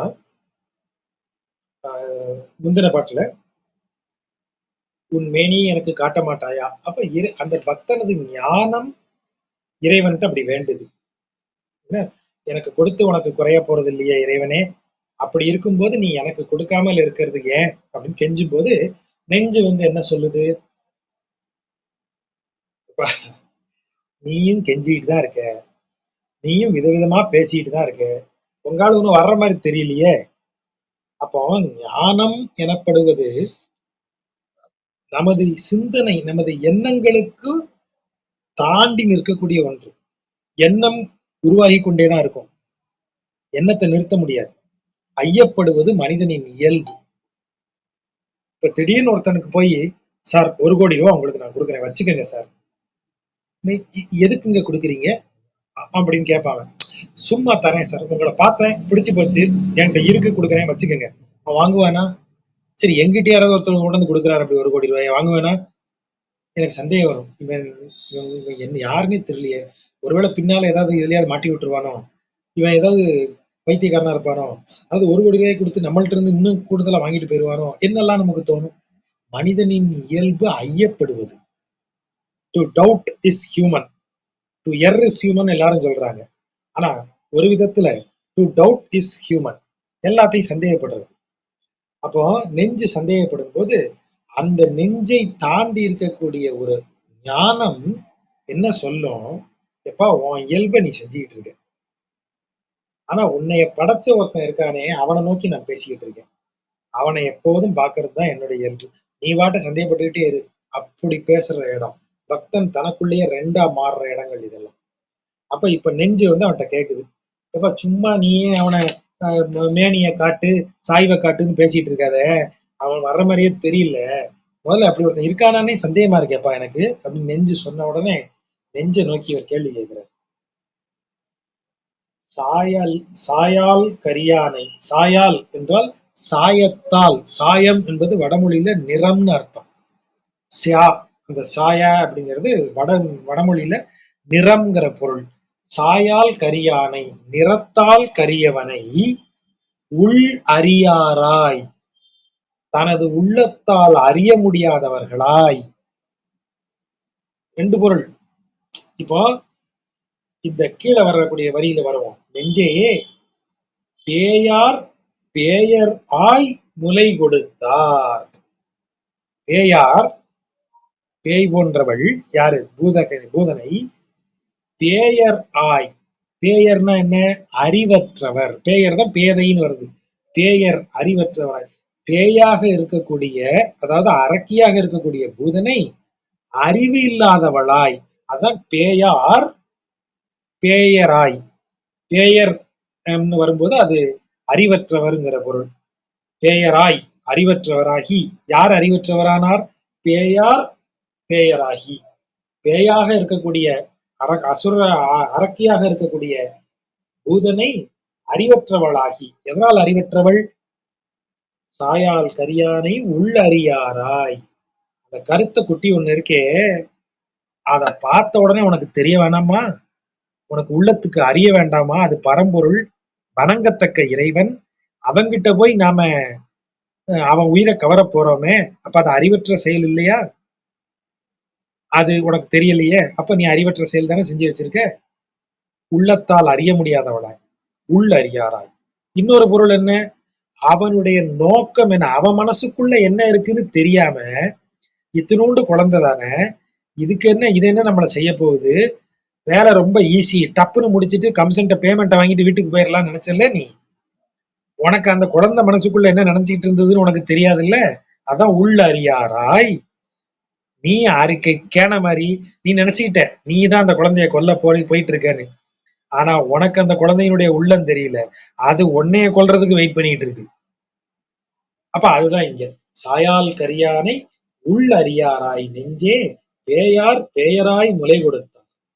அப்படி கொடுத்த அந்த பூதனைக்கு இவனை ஒண்ணு, இவன் உத்துணூண்டா இருக்கான், என்னைய எந்திரிச்சு உட்கார கூட முடியாத குழந்தை, சும்மா கிடக்கிற கை குழந்தை, இது கொல்றதுக்கு என்னையா பிரச்சனைன்னு நீ யோசிச்சிருப்ப. அந்த பூதனை அப்படித்தானே யோசிச்சு வந்தா பூதனை. அப்படி வந்தவ அறிவற்றவளாகி போனாள், உயிரை விட்டுட்டு போனாள். அததான் இவர் சொல்றாரு. சொல்லிட்டு என்ன கேட்கிறாரு? நீ யார்? நெஞ்ச கேட்கிறாரு. நீயும் அந்த பூதனை மாதிரித்தானே. நீ யாரு? நீயும் அந்த பூதனை மாதிரித்தான். நீயும் அந்த பூதனை நினைச்ச மாதிரி இறைவனாவது என்ன ஒண்ணாவது. இறைவன்கிறது சும்மா நம்மளா உருவாக்கி வச்சுக்கிட்டது. நாம உலக இன்பங்களுக்கு போவோம், தப்பு டப்புன்னு சொல்லிட்டு வாயா அப்படின்னு நீ நினைச்சுக்கிட்டு இருக்க. உனக்கும் பூதனைக்கும் என்னையா டிஃபரன்ஸ்? அவன் இறைவனை எப்படி நினைச்சாலோ அவ அதை மாதிரித்தானே நீ நினைச்சுக்கிட்டு இருக்க. நீ யார்? சாயால் கரியானை உள்ளறியாராய் நெஞ்சே நீயும் பேயார் பேயராய் முலை கொடுத்தார் போலத்தானே இருக்கிறாய் அப்படின்னு சொல்றாரு. என்ன செஞ்ச நீ? என்ன பண்ணி வச்சுக்கிட்டு இருக்க நீ? உன்னால செய்ய முடிஞ்சது என்ன? அப்படி நீ வா வான்னு கூப்பிடுறிய, இறைவன்கிட்ட போக வேண்டாம் வா வான்னு கூப்பிட்டு இருக்கிய, எதுக்கு கூப்பிடுற நீ? போய் தேம்பு ஊன் சுவைத்து, 3 சுழி எண் ஊன். ஊன்னா உணவுன்னு அர்த்தம். இங்கு உணவு என்று சொல்லப்படுவது என்னென்றால் புலன்களால் அனுபவிக்கத்தக்க அனைத்தையும் இங்கு ஊன் என்று சொல்றது. தேம்பு என்றால் எப்படி சொல்றது? டிமினிஷிங், அதாவது தேய்ந்து கொண்டே வரும், தேய்ந்து கொண்டே வரக்கூடிய இன்பங்களை ருசித்து. வார்த்தையை பார்த்தீங்க இல்லையா? தேம்பு ஊன் சுவைத்து. இப்போ ஒரு இன்பத்தை சுவைத்தால் அது நல்ல விஷயம், நல்ல சுவைன்னு சொன்னா அது ஒவ்வொரு முறையும் கூடிட்டே தானே போகணும். அதுக்குதான் லா ஆஃப் டிமினிஷிங் மார்ஜினல் யூட்டிலிட்டின்னு இதுல எக்கனாமிக்ஸ்ல சொல்லியிருக்காங்க. ஐயா நீ முதல்ல சாப்பிடுற வாய் நல்லா இருக்கும், 2வது சாப்பிடுற வாய் ரொம்ப நல்லா இருக்கும், 3வது சாப்பிடுற வாயும் நல்லா இருக்கும். ஆனா முதல் வாயில நல்லா இருந்த யூனிட்டையும் 2வது வாய் சாப்பிடும் போது நல்லா இருந்த யூனிட்டுக்குமான டிஃபரன்ஸ் பார்த்தனா 2வதுல இருந்து 3வது வாய் சாப்பிடும் போது இருந்த டிஃபரன்ஸை விட கம்மியாகிட்டே வரும். இப்போ ஒரு ஸ்பூன் தேன் சாப்பிட்டேன், 100 யூனிட் திருப்தி. 2வது சாப்பிட்டேன், 180 யூனிட் திருப்தியை காட்டுகிறது. 3வதாக ஒரு யூனிட் சாப்பிட்டேன், 240 யூனிட் திருப்தி. இப்ப பாருங்க, 100, 180, 240, திருப்தியினுடைய அளவு என்ன ஆயிட்டே போகுது, கூடிட்டு போகுது. ஆனா முதல்ல 100, ரெண்டாவது 80. முதல் திருப்தியை விட 20 பாயிண்ட் குறைஞ்சிருக்கு. 100ல இருந்து 200க்குள்ள போயிருக்கணும் நான் குறைந்தபட்சம். ஆனா 100ல இருந்து 180க்கு தான் வந்திருக்கேன். சரி, அப்ப 180ல இருந்து குறைந்தபட்சம் 260க்காவது வந்திருக்கணும்ல, 240க்கு தான் வந்திருக்கேன். கூடிட்டே போகுது, ஆனா மார்ஜின் குறைஞ்சிக்கிட்டே வருது. அதுதான் கன்சம்ஷனை பொறுத்த வரைக்கும் ஒரு முக்கியமான பேட்டர்னாக எக்கனாமிக்ஸ்ல சொல்லப்படுவது. அப்ப இங்க அவர் என்ன சொல்றாரு, அதான் தேய்ந்து கொண்டே வரக்கூடிய சுவை. தேம்பு ஊன் சுவை, சுவைத்து தேம்பு ஊன் தேய்ந்து கொண்டே வரக்கூடிய இந்த உலக இன்பங்களை எல்லாம் அனுபவித்து ஊன் அறிந்து அறிந்தும், ஊன்னா இங்க ஊனம்னு அர்த்தம், குறை. அதன் குறைகள் என்ன என்று ஒவ்வொரு முறை தெரிந்த பிறகும், அதாவது ஒரு பிறவி எடுத்தேன், ஒரு பிறவில உலக இன்பங்களை அனுபவித்தேன், அப்படி அனுபவிப்பதால் எனக்கு எந்த நிறைவும் கிடைக்கவில்லை. எனக்கு அதை அனுபவிக்க அனுபவிக்க எனது ஆன்மா தேய்ந்து கொண்டே செல்லுகிறது. அதுத்து போச்சு. 80 வயசு படுக்கையில கிடக்கிற கிழவன்ட்ட நீங்க ஒரு பெரும் விருந்த சமைச்சு போட்டு சாப்பிட வாங்க அப்படின்னு சொன்னா அந்த கிழவர் என்ன சொல்லுவார், இதெல்லாம் வேணாம்ப்பா, நமக்கு ஈஸியா ஜீரணமாகிற மாதிரி 4 இட்லி கொஞ்சமா சட்னி காரம் இல்லாம கொடுங்க அப்படிதான் கேட்பாரு. இல்லைங்க, நீங்க 30 வயசுல எப்படிலாம் சாப்பிடுவீங்க? ஆமாப்பா, அப்ப சாப்பிடுவேன், இப்ப சாப்பிட மாட்டேன். தேய்ந்து போய்விட்டது. எது? உண்ணும் ஆசை. 20 வயதுல பெண்களை கண்டா ஆண்களுக்கு அவ்வளவு குஷியா இருக்கும். 80 வயசு கிழவன்ட்ட கொண்டு போய், சார் இந்த நடிகைகள்லாம் வந்திருக்காங்க, அதுல யார் யாருக்கு பிடிச்சிருக்கோ அவங்க எல்லாம் உங்களை கல்யாணம் பண்ணிப்பாங்களான்னு சொன்னா அந்த கிழவன் என்ன செய்ய போறான்? அப்படியான்னு எந்திரிச்சு கிளம்புவானா? 80 வயசுல 85 வயசுல முடியாது. கிளம்புற கிழவன்கள் இருப்பாங்கன்னு வச்சுப்போம். ஆனா பொதுவுல என்ன, அதுவும் முடியாது. என்னத்தை அனுபவிக்க முடியும்? ஆடை அனுபவிக்க முடியுமா? இதை ஒரு பயணத்தை அனுபவிக்க முடியுமா? அப்ப இது எல்லாமே தேய்ந்து கொண்டே செல்லக்கூடியது. எப்படி ஆன்மா எப்படி தேய்கிறது? இந்த இன்பங்களை உடல் அனுபவிக்க முடியாமல் போகும்போது உள்ளம் ஏங்கிக் கொண்டே இருக்கிறது. ஐயோ அனுபவிக்க முடியலையே, ஐயோ அனுபவிக்க முடியலையே. அப்போ உன் ஆன்மா உலக இன்பங்களை நோக்கி ஏங்குகிறதே தவிர உனக்கு அந்த ஆன்மாவினுடைய பலம் போயிருச்சு. உன் ஆன்மா வெறும் புலம்பலாக எஞ்சி நிற்கிறது. ஆகவேதான் தேம்பு ஊன் சுமைத்து உனது ஆன்மா குறைப்பட்ட ஒன்றாக ஊன், ஊனம், ஊனம் தான் ஊன்னு வருது, ஊனம் குறைப்பட்டதாக மாறி, அது ஒரு தடவையா நடந்தது, ஒவ்வொரு பிறவிலையும் நடந்துச்சு. ஊன் அறிந்து அறிந்தும், ஒரு பிறவில அறிந்தும் மறுபடியும் இன்னொரு பிறவியில் அதையே செய்து, மீண்டும் அறிந்தும் மீண்டும் ஒரு பிறவியில் அதையே செய்து, அதை மீண்டும் அறிந்தும் அறிந்து அறிந்தும் அதையே செஞ்சுக்கிட்டு இருக்க. இப்பவும் நீ என்னைய அப்படி வேற பக்கம் திருப்ப பாக்குற பாத்தியா? அது எதுக்கு சமம் தெரியுமா? தீவினையாம் பாம்பார் வாய் கை நீட்டல் பார்த்து. பார்த்து என்றால் பார்த்துக்கோ அப்படின்னு அர்த்தம். பார்த்துக்கோ, தனியா எடுத்துக்க, பார்த்துக்கோ. என்னத்தை பார்த்துக்கணும்? நீ இப்ப செய்யறது என்ன தெரியுமில்ல? பாம்புக்கு முன்னாடி கையை கொண்டு நீட்டக்கூடிய தீவினை. தீவினைன்னா என்ன? பாம்புக்கு முன்னாடி கையை நீட்டிங்கன்னா பொட்டுன்னு போட்டுரும் கையில. பாம்புக்கு முன்னாடி கையை நீட்டுற அந்த கொடுஞ்செயல் மாதிரி தான் நீ என்னைய பழையபடி உலக இன்பங்களுக்கு எடுக்க பாக்குற. நீ இது வரைக்கும் இழுத்து என்ன செஞ்சிருக்க? நீ இது வரைக்கும் நீ என்ன செஞ்சிருக்க? மீண்டும் மீண்டும் இந்த உலக இன்பங்களை அனுபவித்து அனுபவித்து என் ஆன்மாவை நலிய செய்து அதை குறைப்பட்டதாக்கி மறுபடி என்னை பிறப்பெடுக்க வைத்து இதே விஷயத்துக்குள்ள மாத்தி மாத்தி அழுத்திக்கிட்டு தானே கிடந்த. அதைத்தான் இப்ப திரும்பவும் செய்ய போற. பாம்புக்கு முன்னாடி கை நீட்டுற மாதிரி இந்த பிறவிலையும் அதுக்குதான் வான்னு கூப்பிடுற. உனக்கு இறைவன்கிறவன் சாதாரணமா தெரியறான். இப்படி நினைச்சுக்கிட்டு தான் போதனையும் வந்தா. அவளும் இப்படி நினைச்சுக்கிட்டு தான் வந்தா. நாம பெரிய அரக்கி, இது ஒரு குழந்தை, நம்ம ஈஸியா அதை இது பண்ணிடலாம் நினைச்சுக்கிட்டு வந்தா. தான் தான் எல்லாம் நினைச்சுக்கிட்டு வந்தா. அவளுக்கு என்ன நடந்துச்சுன்னு உனக்கு தெரியாது. உள்ளறியாராய், உனக்கு நெஞ்சே உனக்கு தெரியல, தனக்கு நெஞ்சுக்கு வர அப்படி சொல்றாரு. அடுத்த பாட்டு அது திரும்ப ஞானத்தின் பால் வராரு பாருங்க இந்த பாட்டுல. நெஞ்சே, நெஞ்சுக்கு சொல்றாரு. ரொம்ப சுடா இருக்கு. நெஞ்சே படு துயரம் சாரி, இங்க இருந்து கொண்டு கூட்டி வாசிச்சிருவோம்.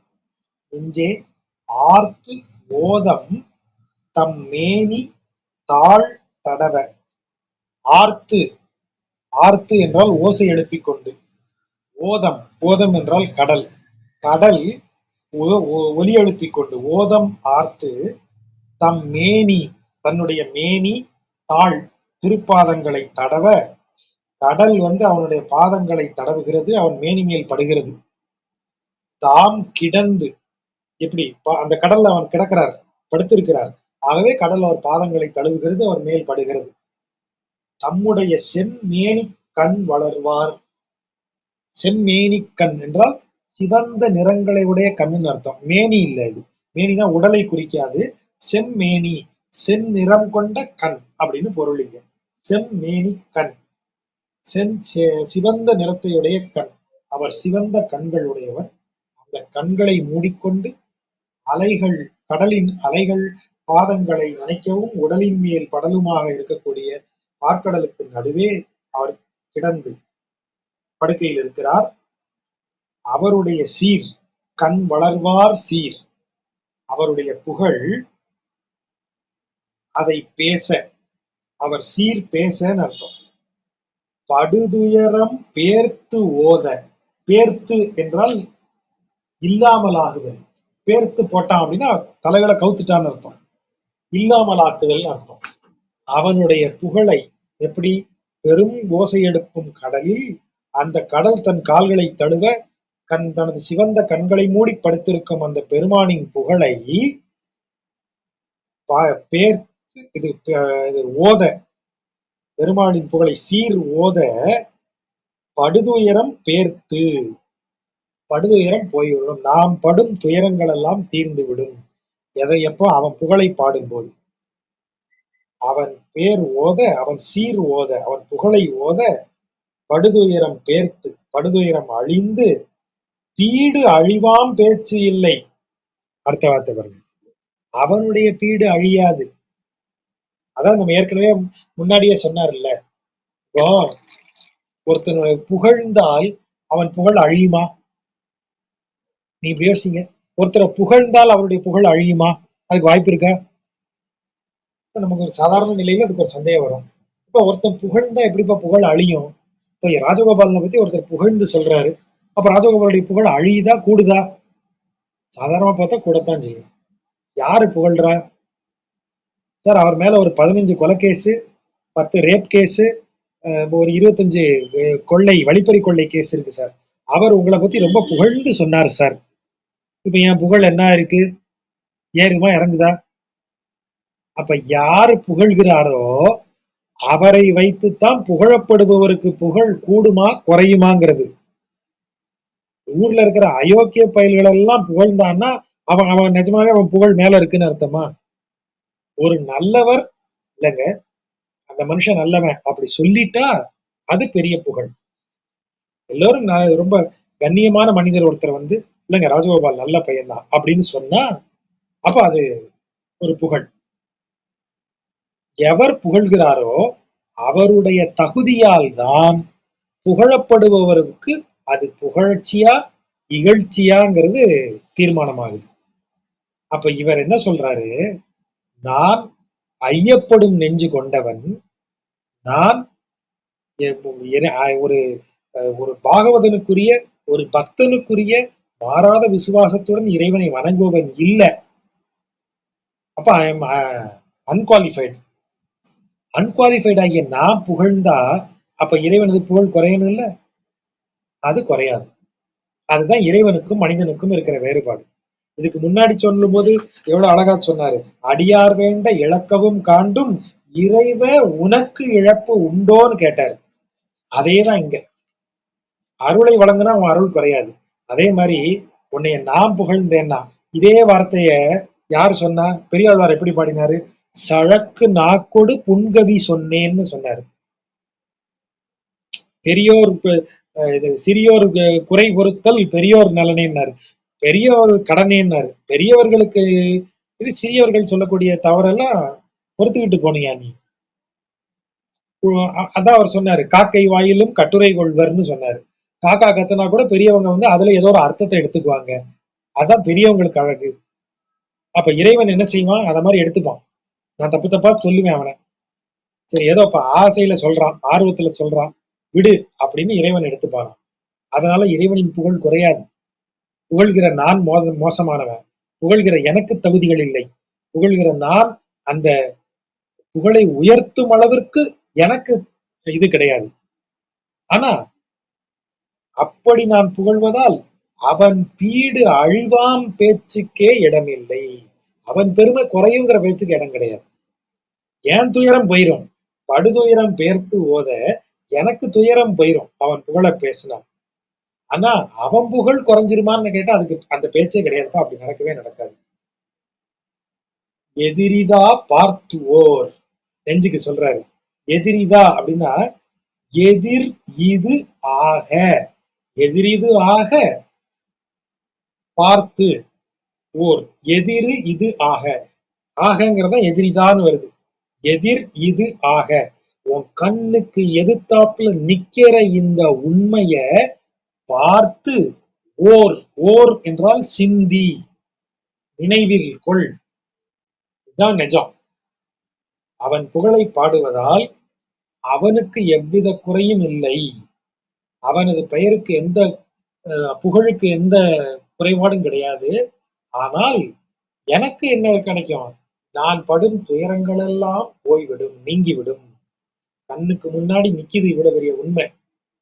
பார்த்து இது, அதாவது எதிர் இது ஆக, எதிரில் இது நிற்பதாக, எதிரில் இருக்கக்கூடியதை பார்த்து நீ என்ன செய்யணும்? ஓர், இதுல கவனமாறுன்னு தன் நெஞ்சுக்கு சொல்றாரு. அடுத்த பாட்டு இறைவனை உணர்தல். இறைவன் இப்ப நெஞ்சு என்ன கேக்குது?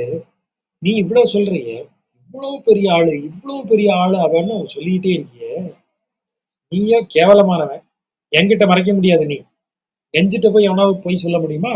தன்னெஞ்சறிவது பொய்யற்கன்னு தானே சொல்லியிருக்கான். தன்னெஞ்சு அறியாத உன்னை இன்னொருத்த அறிஞ்சிருவானா நம்மளை பத்தி? அந்த நெஞ்சு வந்து என்ன சொல்லும்? எப்பா நீ எப்பேற்பட்ட அயோக்கியன், இது வரைக்கும் நீ என்னென்ன தில்லாலங்கடி வேலை செஞ்சிருக்க, இதெல்லாம் எனக்கு தெரியும். ஆனா நீ யார நோக்கி பேசுறியோ அவன் எவ்வளவு பிரம்மாண்டமானவன் நீயே தான் சொன்ன. பாராய் நீராய் திகவாய் ஆய் நின்ற பொருள் நீன்னு எல்லாம் சொல்லிட்டிய அவனை.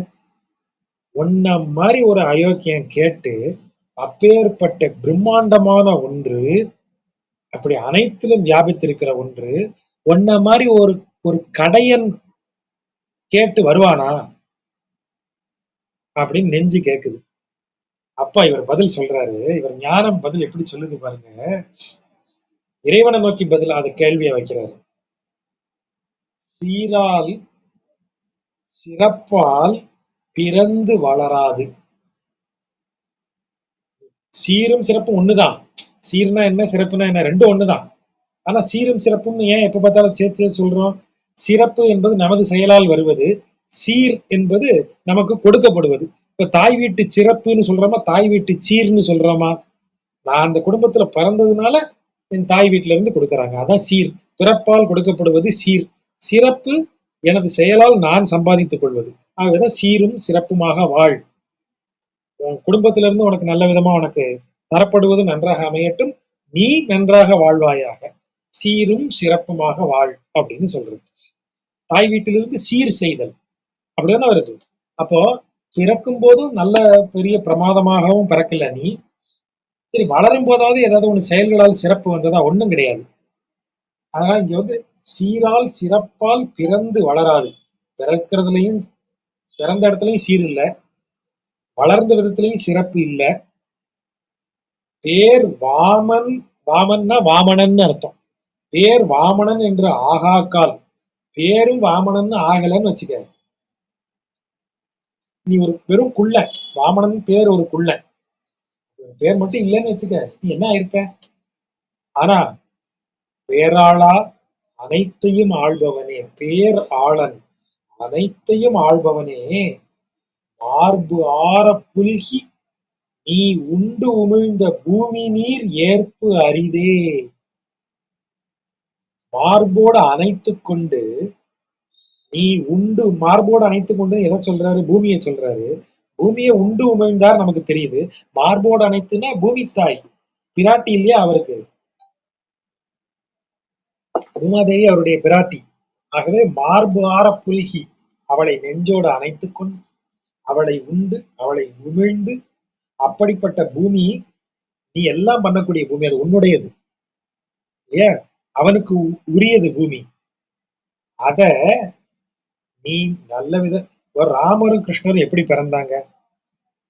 கிருஷ்ணர் பிறக்கும் போதே அந்த இதுக்கு மதுராபுரிக்கு அந்த அரசூரிமை கொண்டவனாக பிறக்கிறான். வளரும் போது இங்க வந்துட்டான், நந்தகோபன்ட்ட வந்துட்டான். ராமன் எப்படி பிறந்தான்? உலகமே புகழக்கூடிய தசரதன் அயோத்திங்கிற ஒரு தேசத்தை அவ்வளவு பிரமாதமா வச்சு இந்திரன் எல்லாம் பொறாமைப்படும்படியாக ஆட்சி செய்து கொண்டிருந்த தசரதன் என்னும் மன்னனுக்கு பிறந்தான். அப்ப அவங்க பிறந்ததே சிறப்பு. வளர்ந்தது கேட்கவே வேண்டாம். ராமன் வளர்ந்த கதை நமக்கு தெரியும், கிருஷ்ணர் வளர்ந்த கதை நமக்கு தெரியும். அப்படி எந்த பிறப்பிலையும் ஒண்ணும் கிடையாது, வளர்ப்பிலையும் ஒண்ணும் கிடையாதுன்னு ஒரு வாமனனா பிறந்து நீ உன் மார்பை தழுவி கொண்டு கிடக்கிற. நீ உண்ணும் போது உள்ளே போய் நீ உருவாக்கும் போது வெளியே கிடக்கக்கூடிய அந்த பூமிய நீர் வார்த்து பெற்றுக்கொண்டாய். ஏன் ஓம் பொருளை நீயே இப்படி இன்னொருத்தன்ட்ட தானமா வாங்குவியா? அப்படி வாங்கின சொல்லு நீ யாம் அறிய சூழ்ந்து என்றால் பொறுமையாக எல்லா பாயிண்டோடையும் அப்படின்னு அர்த்தம். எனக்கு புரிய மாட்டேங்குதியா? அது உன் ஐட்டம் தானே, நீ தானே அதை கோலிக்கா மாதிரி வச்சு விளையாடுற. அதை வாங்கறதுக்கு இன்னொருத்தன் இருந்து வாங்குறதுக்கா நீ இப்படி பேர் இல்லாத பிறந்து சிறப்பு இல்லாம வளர்ந்து வாமனம்னு ஒரு பேரை மட்டும் வச்சுக்கிட்டு உள்ள பயலா போய் நின்று கேட்ட? அது உன் இல்லையா? அதை வாங்க ஏன் இப்படி எல்லாம் செய்யற அப்படின்னு கேட்கிறாரு. இதுதான் கவிஞன். இதன் பொருள் என்ன? நான் யாரு? உனக்கு ஒரு ஒரு சாதாரண ஒரு ஒரு ஜீவாத்மா, ரொம்ப சாதாரணம். என்கிட்ட எதுக்கு இவ்வளவு விளையாட்டை காட்டிக்கிட்டு இருக்க? உன்னை வணங்க செய்யற, என்னை இப்படி ஏங்க செய்யற, எனக்காக நீ என்னையும் எனக்கு அருள்வதற்காகவும் நம்ம முயற்சி எல்லாம் பண்ற.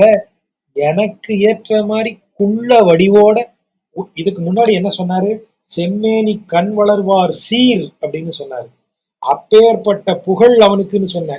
சீர் வளராது, சிறப்பால் வளராது, அப்படி வாமனனா பூமியில நிக்கிறிய எதுக்காக? அப்ப எனக்காக நிக்கிற. உன்னுடையதுதான் இது, இந்த பூமி உன்னுடையது. நீ மார்பில் அதை புல்கி, அதாவது மார்போடு அணைத்துக் கொண்டு அதை உண்டு உமிழ்ந்து நீ விளையாடுற பூமி இது. அதை வாங்குறதுக்காக நீ இப்படி நின்ன. அத மாதிரி இறைவன் வருவான், அத சொல்றாரு நெஞ்சுக்கு. அப்படி நிப்பான். அவன் தனக்கு பேர் புகழ் எல்லாம் அவன் வேணும்னு நினைக்க மாட்டான். அதை கண்டுக்காமலேயே அவன் வாமனன் குறுகிய ஒருவனாக குள்ளனாக நிற்பான். யோசிச்சு பாருங்க. அப்போ குள்ளனாக நிற்பவன் யார்? ஆழாத பாரும் நீ, வானும் நீ, காலும் நீ, தீயும் நீ, நீரும் நீ, ஆய் நின்ற நீன்னு எவனை சொன்னேனோ அவன் எப்படி நிற்பான்? சீரால் பிறந்து சிறப்பால் வளராது பேர் வாமனனாகி இங்க நிற்பான். பூமி நீர் அப்படி எப்படியா உன்னால இது முடியுது? எப்படி யோசிச்சு பார்த்தாலும் என் மண்டைக்கு ஏறலையே. நீயே சொல்லு, யாம் அறிய சூழ்ந்து நீ சொல்லு. என் மண்டைக்கு ஏறுற மாதிரி, என் மண்டைக்கு உரைக்கிற மாதிரி தயவு செய்து நீ சொல்லு அப்படின்னு கேக்குறாரு. அடுத்த பாட்டு. இப்போ நெஞ்சு என்ன சொல்லுது? அவன் சொன்னா மட்டும் உனக்கு புரியுமா? அவன் சொல்லலைன்னா நெஞ்சு கேக்குது. இப்ப இவர் சொல்றாரு, இங்க பாரு, அவன் நினைச்சான்னா இப்படி மண்டைய ரொம்ப ஓவரா நீ இந்த நெஞ்சு அப்படி லாஜிக் பேசுதான். அதுதான் மண்டை வீங்கினவன்னு சொல்றது. ஓவரா இந்த இரும்பு மண்டை மாதிரி ஓவரா திங்க் பண்ணாத. என்ன எங்கால் நினைச்சான்னு வச்சுக்க, நீயாவது இந்த ஒரு மண்டை, ஒரு மண்டைக்கே இவ்வளவு யோசனை வருதே, இத மாதிரி 10 மண்டை வச்சிருக்கிறான் ஒருத்தன் இருந்தான். அவன் இதை விட லாஜிக்கெல்லாம் யோசிச்சான். அவனையே 10 மண்டையும் தரையில உருட்டி விட்டாரு எங்கால். சூழ்ந்து எங்கும் வாழ்வரைகள் போல் அரக்கன் வந்தலைகள் தாம் இடிய தாழ்வரை வில் ஏந்தினார்தாம். எல்லா திசையிலையும் சூழ்ந்து நிக்கிற மலைகள் மாதிரி, வாழ்வரைகள், வலிமை வாய்ந்த மலைகள் மாதிரி. ஒரு தலை, உன் தலை இத்தினூண்டியா? ரொம்ப பெரிய டவுட் கேக்குற நீ என்கிட்ட இறைவனை பத்தி. உன் மண்டை இத்தினூண்டு. மலை மாதிரி மண்டை வச்சுக்கிட்டு இருந்த ஒரு அசுரன் ஒரு மண்டை இல்ல, வன்தலைகள், வலிமை வாய்ந்த 10 தலைகள் வச்சிருந்தான் அவன். நீ வச்சிருக்கிறது கோலிகா சைஸ் மண்டை. அவன் மலை மாதிரி ஒரு மண்டை அவனுக்கு, அது மாதிரி 10 மண்டைகள் வச்சிருந்தான் அவன். அதையெல்லாம் இடிய, வந்தலைகள் தாம் இடிய தாழ்வரை வில் ஏந்தினார்தான். தாழ்வரை, தாழ் என்றால் பூமி, சாரி பாதம். தாழ்வரை அதாவது வளைந்து இருக்கிற வில், பாதத்திலிருந்து தலை வரைக்கும் இருக்கிற வில். அதான் நம்ம முன்னாடியே சொல்லியிருக்கோம், வில்லுல நிறைய வகை உண்டு. அதுல பெரிய அம்பை செலுத்துகிற வில்ல வந்து ஒரு காலால இப்படி கீழ்ப்பாகத்தை மிதிச்சு தரையில ஊனி வச்சு அதுல அம்ப, வில்லுல அம்ப கோத்து நீங்க விடணும். அது யானையை அடிக்கிற அம்பு. யானையை நீங்க சாதாரணமா கையால, இடது கையால தூக்கி பிடிச்சு வலது கையால வில்லு விடுறீங்கல்ல, அது மான் மாதிரி உயிர்களை அடிக்கிறதுக்கு. ரிவால்வர்னு வச்சுக்கோங்க. யானைய ரிவால்வர் வச்சு சுற்ற முடியுமா நீங்க? யானை அடிக்கிறதுக்கு கையில பெரிய இந்த கன்னு வேணும், அதுக்குன்னே உரிய கன்னு வேணும். அந்த கன்னை தூக்கி நிப்பாட்ட உங்க ஷோல்டர் வலுவா இருக்கணும். நீ யோசிச்சு பாருங்க, வில்லேந்தும் ராமனுக்கு தடந்தோள், அவன் தோல் வலிமையை அவன் வில்லு விடும்போது பார்த்தேன்னு சொல்றீங்களே, ஒரு டவுட் வரணும்ல நமக்கு. யோ, வில்லு விடுறது அக்யூரசி, கரெக்டா போய் இலக்கில் தைக்கிறதான்னு பாக்கணுயா. ஒலிம்பிக்ல வில் வித்தையில சிறந்தவன் எல்லாம் பாருங்க, அப்படியே இந்த பாடி பில்டர் மாதிரியா இருக்கான். அவனை பார்த்தாலே பரிதாபமா இருக்கான். அப்ப இங்க எப்படி ராமனுக்கு தடந்தோள், அவன் தோல் அழகு, தோல் அழகுன்னு சொல்றீங்க? அந்த காலத்துல அந்த யானை அடிக்கிற வில்ல எடுத்து வைக்கிற அளவுக்கு அந்த வில்ல காலால நிறுத்துறதுக்கே நமக்கு அவ்வளவு வலு வேணும். அதை அப்படி நிறுத்தி ஸ்டாண்டு மாதிரி போட்டு காலால நிறுத்திட்டு அவ்வளவு உயரம் தலைக்கு மேல போகக்கூடிய வில்லுல நான் ஏற்றி, அப்ப அது எவ்வளவு கனமான நானா இருக்கும். அந்த நான்ல அம்பை கோர்த்து நீங்க பின்னாடி இழுக்கணும். அப்ப காலால அழுத்திரணும். நீங்க பின்னாடி இழுக்க இழுக்க கால்ல வலுவை கூட்டிக்கிட்டே போகணும். காலை லேசா அப்படி அசைச்சிட்டீங்கன்னா குறி தவறிடும். பின்னால இழுக்கலன்னா அம்பு போகாது திசையா. அப்ப எவ்வளவு உடல் வலு இருந்தா நீங்க தாழ் வரை பாதத்தால் வில்லை அழுத்தி கொண்டு இந்த பக்கம் இழுத்து நீங்க விடணும். அதுதான் ராமன் சிறப்பு. ஆகவேதான் அவன் ஒரு அம்பு விட்டான்னா 7 மரங்களை துளைத்து சென்றதுன்னு சொன்னீங்கன்னா அவன் அவ்வளவு வலுவா வில்லை கையாளக்கூடியவன். அதுதான் இந்த இடத்துல சொல்றாரு. வன் தலைகள், ஒரே அம்புல 10 தலையும் தூக்கினான். அப்படி வில்லோட தெரிஞ்சவன், அப்பேற்பட்ட வில் அவன்கிட்ட இருக்கு. வன் தலைகள் தாங்கிடிய தாழ்வரை வில் ஏந்தினார். கீழே தரையிலிருந்து தலைக்கு மேல வந்து உயர்ந்து நிற்கிற பெருவில்லை ஏந்தியவர் அப்படின்னு அதுல பொருள். நீங்க இந்த இவன் மேல கோவப்படு, யுத்த காலத்துல அவன் ராமன் நிக்கும் போது இருக்கிற நிறைய பழைய கால ஓவியங்கள் பாருங்க, அந்த வில் அவன் சைஸுக்கு இருக்கும். அவன் தலைக்கு மேல அந்த வில் இருக்கிறத பார்க்கலாம். அந்த வில்லின் நுனி அவன் தலைக்கு மேல இருக்கிறத பார்க்கலாம். அவ்வளவு பெரிய வில்லா இருக்கும். இப்ப இருக்கிறவங்க சின்னதா கைக்கு அடக்கமா போடுறாங்க. அவன் AK-47 மாதிரி பெரிய கன்னை தூக்கிட்டு, பசூக்கா மாதிரி ஒன்ன தூக்கிட்டு நின்னவன் போர்க்களத்துல. இங்க இவங்க ரிவால்வரோட சும்மா வச்சு போஸ் கொடுக்குறாங்க, ஜேம்ஸ் பாண்ட் மாதிரி. ஆனா நிஜத்துல அவர் அவ்வளவு பெரிய வில்லை ஏந்தியவர். அததான் நம்மாழ்வார் காட்சியா சொல்றாரு. வாழ்வரை போல் அரக்கன் வந்தலைகள் தாம் இடிய தாழ்வரை வில் ஏந்தினார். அப்படி அவன் தலையை நொறுக்கி போடக்கூடியவன். சூழ்ந்து அடியார் வேண்டினக்கால், இப்ப அடியார்களெல்லாம் சூழ்ந்து வேண்டாங்க, ஐயா எங்களுக்காக வரமாட்டாயா? வரமாட்டான். தோன்றாது விட்டாலும் அடியார்களெல்லாம் சூழ்ந்து வேண்டிய போதும் கூட அவன் தோன்றவே இல்லை என்றாலும் வாழ்ந்திடுவர் பின்னும் தம் வாய் திறவார். அவன் தான் அடியார். அதுக்கப்புறமும் வாழ்ந்திடுவர் அப்படின்னு என்ன அர்த்தம்? அவன் நினைப்பிலேயே வாழ்ந்திடுவர், பின்னும் தம் வாய் திறவார். ஐயா நான் கூப்பிட்டு வராம போனையே அப்படின்னு அவனை குத்தம் சொல்ல மாட்டாங்க. அதுதான் அடியார். சூழ்ந்து அடியார் வேண்டினக்கால் தோன்றாது விட்டாலும், அவன் திரும்ப இவர்களுக்கு தோன்றவில்லை என்றாலும் வாழ்ந்திடுவர். எப்படி வாழ்ந்திடுவர்? அவனை வணங்கியே வாழ்ந்திடுவர். அவன் தோன்றுவதற்கு முன்னாடி அவனை தோன்றலையேன்னு கேட்டாங்கல்ல, கேட்கும்போது அவன் மேல எவ்வளவு பிரியத்தோட கேட்டாங்க, ஐயா எங்களுக்காக தோன்ற மாட்டாயா? அவன் தோன்றல. ஆனா அந்த பிரியம் மாறாமல் வாழ்ந்திடுவர். அவங்கதான் அடியார். பின்னும் வாய் திறவார். ஒரு சந்தர்ப்பத்துல கூட இறைவனை குத்தம் சொல்லி பேச மாட்டாங்க. நெஞ்சத்துக்கு சொல்றாரு, நீ என்னமோ ஒரு தடவை அவன் கூப்பிட்டு வரலன்னு உடனே ஓவரா அவனை குத்தம் சொல்றியே, அடியார் இப்படிதான் இருப்பான். தாம்பால் ஆப்புண்டாலும். அப்ப இப்ப சொல்றாரு, அடுத்த பாட்டு ரொம்ப பிரமாதமான பாட்டு. நெஞ்சுக்கு சொல்றது இந்த பாட்டு. இந்த பொருள் உண்மையிலே பொருள் வெளியில இருக்கு. ரெண்டுக்கும் நடுவில் ஒரு கேப் விட்டுருக்காரு பாருங்க, அங்க நிக்குது பொருள். அவர் சொல்றாரு நெஞ்சுட்ட, சரி அவன் வரலன்னு குத்தம் சொல்றியே நெஞ்சே, அவன் வந்தான்னு வச்சுக்கங்க, உனக்கு அவனை பார்க்க தெரியுமா? இப்ப நெஞ்சுக்கு பதில் கிடையாது. கனகதாசரா ஏகதாஸ் ஏக்நாத்தா யாருன்னு தெரியல, மறந்துட்டேன். ஒரு பாகவதர், பெரிய புகழாய்ந்த பாடகர் அவர். அவர் வந்து ராமனை நீ என் வீட்டுக்கு வான்னு சொல்லிட்டே இருக்காரு. அப்போ ஒரு நாள் கனவுல ராமன் வராரு. நீ இவர் அப்படியே கனவுல மகிழ்ச்சியா, ராமா வந்துட்டியா, நான் உன்னை வீட்டுக்கு கொண்டே இருக்கேன். சரிப்பா, நீ ரொம்ப நாளா கூப்பிடுற, நாளைக்கு உங்க வீட்டுக்கு மத்தியானம் லஞ்சுக்கு வந்துடுறேன் அப்படின்னு ராமன் சொல்லிடுறாரு. அம்மாளும் எதிர்த்து பாக்குறாரு, கனவு. ஆனா கனவுல ராமன் வந்து சொல்லிட்டானே. உடனே காலையில எந்திரிச்சு எல்லார்ட்டையும் சொல்லிட்டாரு. ஊர்க்காரங்கெல்லாம், ஆஹா ராமன் வரப்போறானே, நம்மளும் பார்த்துருவோன்றாரு. ராமனுக்கு பெரும் விருந்துகள் எல்லாம் தயார் செய்து வைத்திருக்கிறார்கள். காத்துக்கிட்டு இருக்காங்க, ராமநாமம் பாடிக்கொண்டு ராமன் வருவார் காத்துட்டு இருக்காங்க. ஒரு எரும மாடு வருது. அந்த எரும மாடு நேர சமையலுக்குள்ள போய் அங்க இருக்கிறத திங்க ஆரம்பிச்சிருச்சு. உடனே பாஞ்சி இவர் போய் ஒரு கட்டை எடுத்து அடிச்சு அந்த துரத்தி எரும மாட்டை அடிச்சு விரட்டி, சே ராமனுக்கு வச்சிருந்தது இது போய் சாப்பிட வந்திருக்கு அப்படின்னு அடிச்சு துரத்திட்டு திரும்ப ராமனுக்கு வெயிட் பண்றாங்க, வரல. ஊருக்காரங்க எல்லாம் அப்படியே வெயிட் பண்ணி பார்த்துட்டு மெல்ல கிளம்பி போயிட்டாங்க. சாயங்காலம் ஆயிடுச்சு, ராத்திரியும் ஆயிடுச்சு. இவர் அப்படியே சோர்ந்து, ஊர்க்காரங்களை மத்தியில இப்படி நம்ம பேர் கெட்டு போச்சு அப்படிலாம் வருத்தப்பட்டு அப்படியே வருத்தத்தில் தூங்கிடுறாரு. கனவுல ராமன் வராரு. இவர் பயங்கர கடுப்பாகி, ஏன்பா நீ வரேன்னு சொல்ல போய் தானே நான் எல்லா ஏற்பாடும் செஞ்சேன், என்ன குறை வச்சிருந்தேன் உனக்கு, அவ்வளவு பிரமாதமா சமையல் பண்ணி வச்சிருந்தேனே, எல்லாம் செய்து வச்சிருந்தேனே, எவ்வளவு பக்தியோட காத்திருந்தேன், ஏமாத்திட்டிய. இப்ப பாரு உடம்புல அங்கங்க வீங்கி இருக்கா, ஆமா எல்லாம் நீ கொடுத்ததுதான், நல்ல விருந்து கொடுத்தப்பா. ஐயா நீ எப்ப வந்த? நான் வந்தேன், உனக்கு என்னைய அடையாளம் தெரியல, அடிச்சு துரத்துனிய என்னைய அப்படின்னு ராமன் கேட்டாராம். அது ரொம்ப, அவர் அப்படி கண்ணீர் விட்டு கதறாரு. மறுநாள் அதுக்கு ஒரு பாட்டு எழுதுறாரு.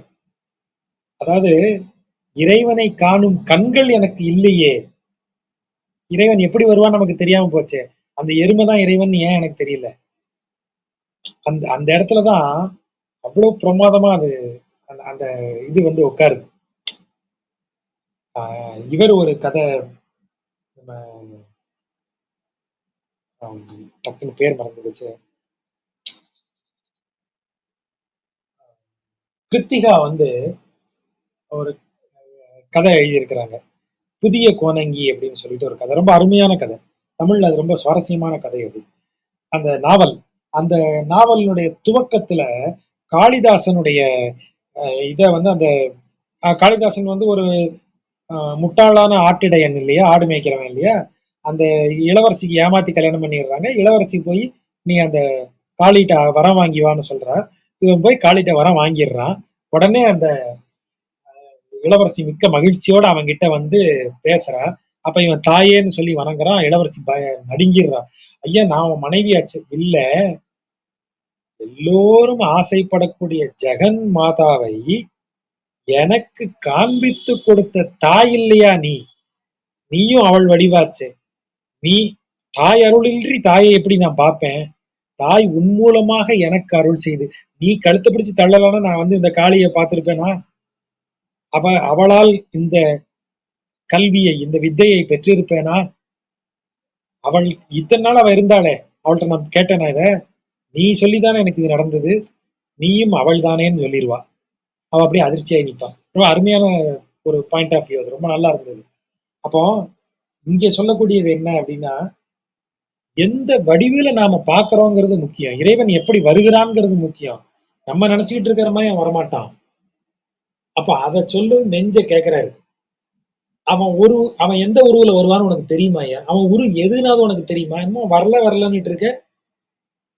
தாம்பால் ஆப்புண்டாலும், தாம்புன்னா என்ன, நம்ம ஏற்கனவே தெரியும். இவ யசோதை கையில இருந்த கயிறு, அந்த கயிறால கட்டுப்பட்டாலும் அதான் ஆப்புண்டால் அதை கட்டப்படுதல், அதால கட்டப்பட்டா கூட அந்த தழும்பு ஒண்ணுமில்லைங்கிற மாதிரி, அந்த தழும்புலாம் ஒண்ணுமே இல்லைங்கிற மாதிரி, அத்தழும்புதான் இழக, இழக என்றால் ஒன்றுமில்லாமல் ஆக, பாம்பால் ஆப்புண்டு. காளிங்கன் வாளால சுருட்டி பிடிக்கிறான் கிருஷ்ணரை.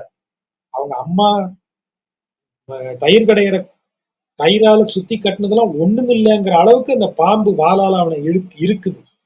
அப்படி பாடு உற்றாலும், பாம்பால் ஆப்புண்டு பாடு உற்றாலும் சோம்பாது, அதில் சோர்வே இல்லாது, இப்பல் உருவையெல்லாம் படர்வித்த வித்தா, வித்தானா வித்தாக விளங்குபவனே, ஆதி மூலமே, அனைத்திற்கும் வித்தாக விளங்குபவனே, பல் உருவையெல்லாம், அது அன்பால கட்டுப்படுற, அப்பப்போ இந்த மாதிரி ஒரு பாம்பு மாதிரி ஒண்ணு வந்து உன்னைய கட்டினா அதுக்கும் கட்டு இது பண்ணிக்கிற, அந்த கட்டையும் வாங்கிக்கிற, அதனாலலாம் கொஞ்சம் கூட கவலையே படாம பல் உருவை, இந்த பூமி முழுவதும் பல உயிர்களை படைத்து அதன் மூலமாக விளங்குபவனே, உன் தொல்வுரிவை யார் அறிவார் சொல்.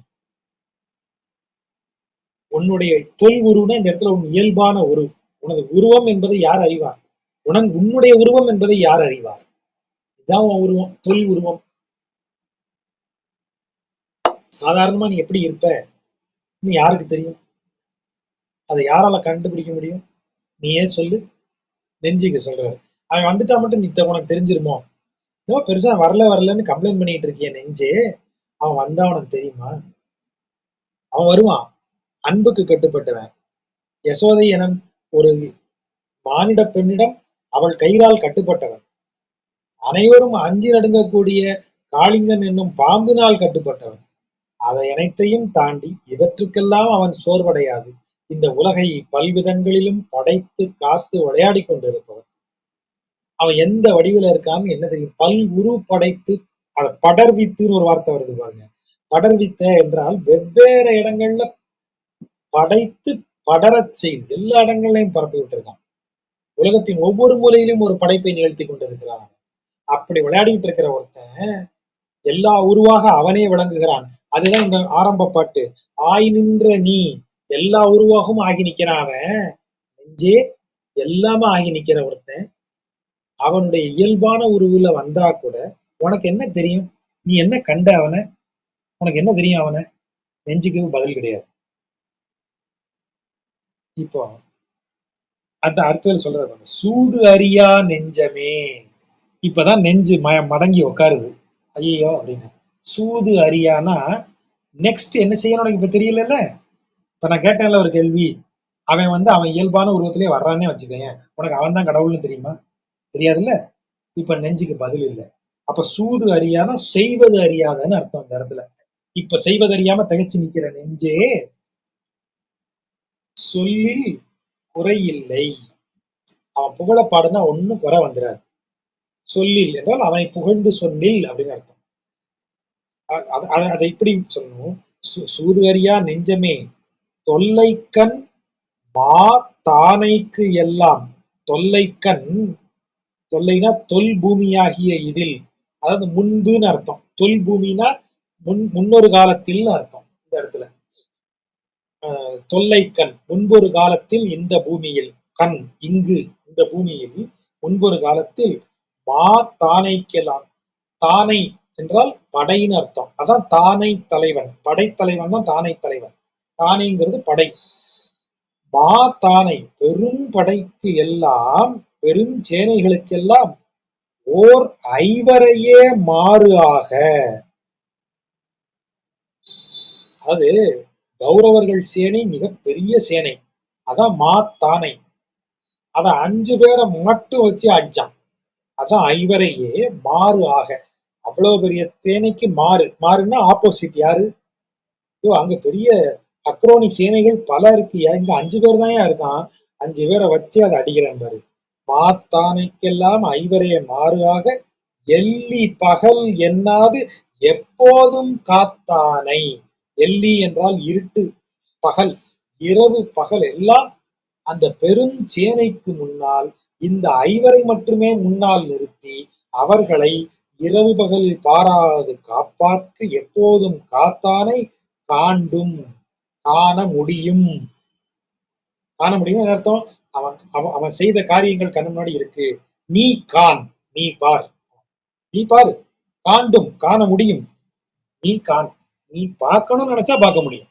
கண்ணு முன்னாடி அதுக்கு எக்ஸாம்பிள் இருக்கு.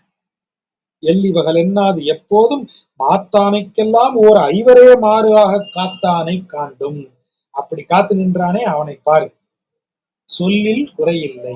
அவனை புகழ்ந்தால் எந்த விதமான குறையும் வராது. சூது அறியா நெஞ்சமே, செய்வதறியாது நிற்கும் நெஞ்சமே, அவனை புகழ்ந்து பார்.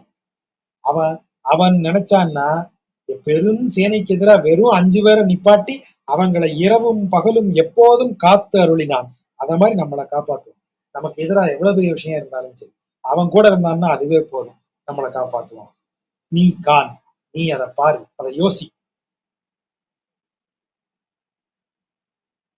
அறிவு கை கொண்ட நல் நெஞ்சே, அதான் நல் நெஞ்சம்னு வருது. இப்ப நெஞ்சம் யோசிக்க ஆரம்பிச்சிருச்சு. அப்போ யோசிச்ச உடனே அறிவு வந்துருச்சு. அந்த இப்ப நெஞ்சம் அப்படியா, நீ சொல்றதும் கரெக்ட் தான், அப்படி யோசிச்சு பாக்குறேனே, அவனை அப்படி நினைச்சு பாக்குறேனே நானு. அப்படி சொல்லும் போது இவர் நெஞ்ச பாராட்டுறாரு. அறிவு கை கொண்ட நல் நெஞ்சம், பரவாயில்ல, அறிவை ஃபாலோ பண்ற, யோசிக்கிற, வெரி குட், நீ நல்ல நெஞ்சம். மானி உருவாகி கொண்டு, மானி என்றால் குள்ளமானவன், மாணவன். மானி உருக்கொண்டு, குள்ள உருக்கொண்டு உலகம் நீரேற்ற சீரான். இது தானமாக இந்த உலகை பெற்ற புகழுடையவன், அதான் சீரான். திரு ஆகம் சென்று தீண்டிற்று. ஆகம் என்றால் உடல், திரு ஆகம் அவனுடைய திரு உடல். ஏன்னா அவன் பாதம் தானே, அவன் பாதம் சென்று தீண்டிற்று, எல்லா உலகையும் சென்று தொட்டது. அவன் வளர்ந்துட்டான்ல, அவன் தோல் போய் எல்லா உலகத்தையும் தொடுகிறது, அவன் பாதம் பூமியை அளக்கிறது, இன்னொரு பாதம் இதையும் தாண்டி பிரம்மலோகத்தையும் தாண்டி போயிட்டு இருக்கு. அப்ப அவன் உடல் எல்லாம் அப்படி வளர்ந்து வந்து எல்லாவற்றையும் தொட்டது.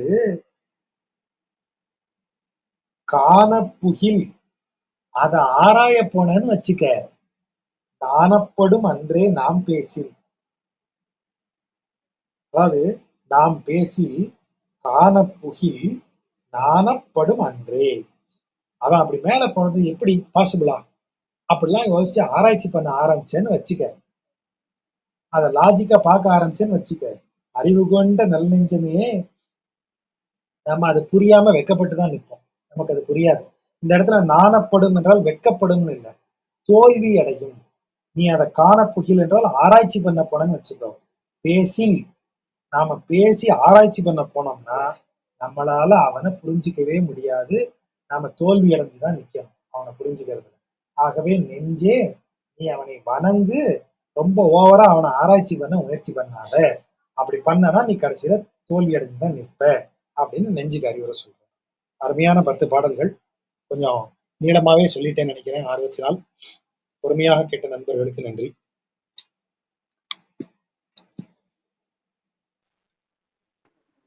நன்றி ஜாஜா, மிகவும் அருமையா இருந்தது.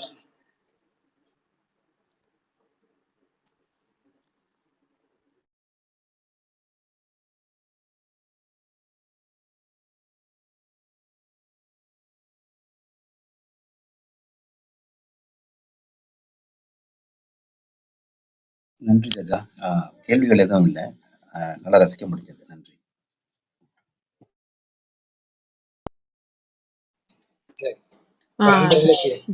ஜாஜா ஒரு இதை கேட்கலாம்னு நினைச்சேன். இந்த உரை வந்து திருப்பாவையும் அந்த இதுவும் எழுதியாச்சு, நாச்சியார் திருமொழியும் எழுதி நம்ம அந்த ஒரு ஃபோல்டர்ல போட்டு உங்களுக்கு மெயிலா அனுப்பிச்சிருக்கேன், ஷேர் பண்ணிருக்கேன். திருப்பி வேணா நான் ஷேர் பண்றேன். எனக்கு ஷேர் பண்ணுங்க, நான் பார்க்கறேன். வந்து ஒரு வாரம் 2 கொண்டிருக்கேன். அது கொஞ்சம் இது எழுத வேண்டிய கட்டுரைகள் ஒண்ணு பாதி முக்கால்வாசி எழுதிட்டேன்.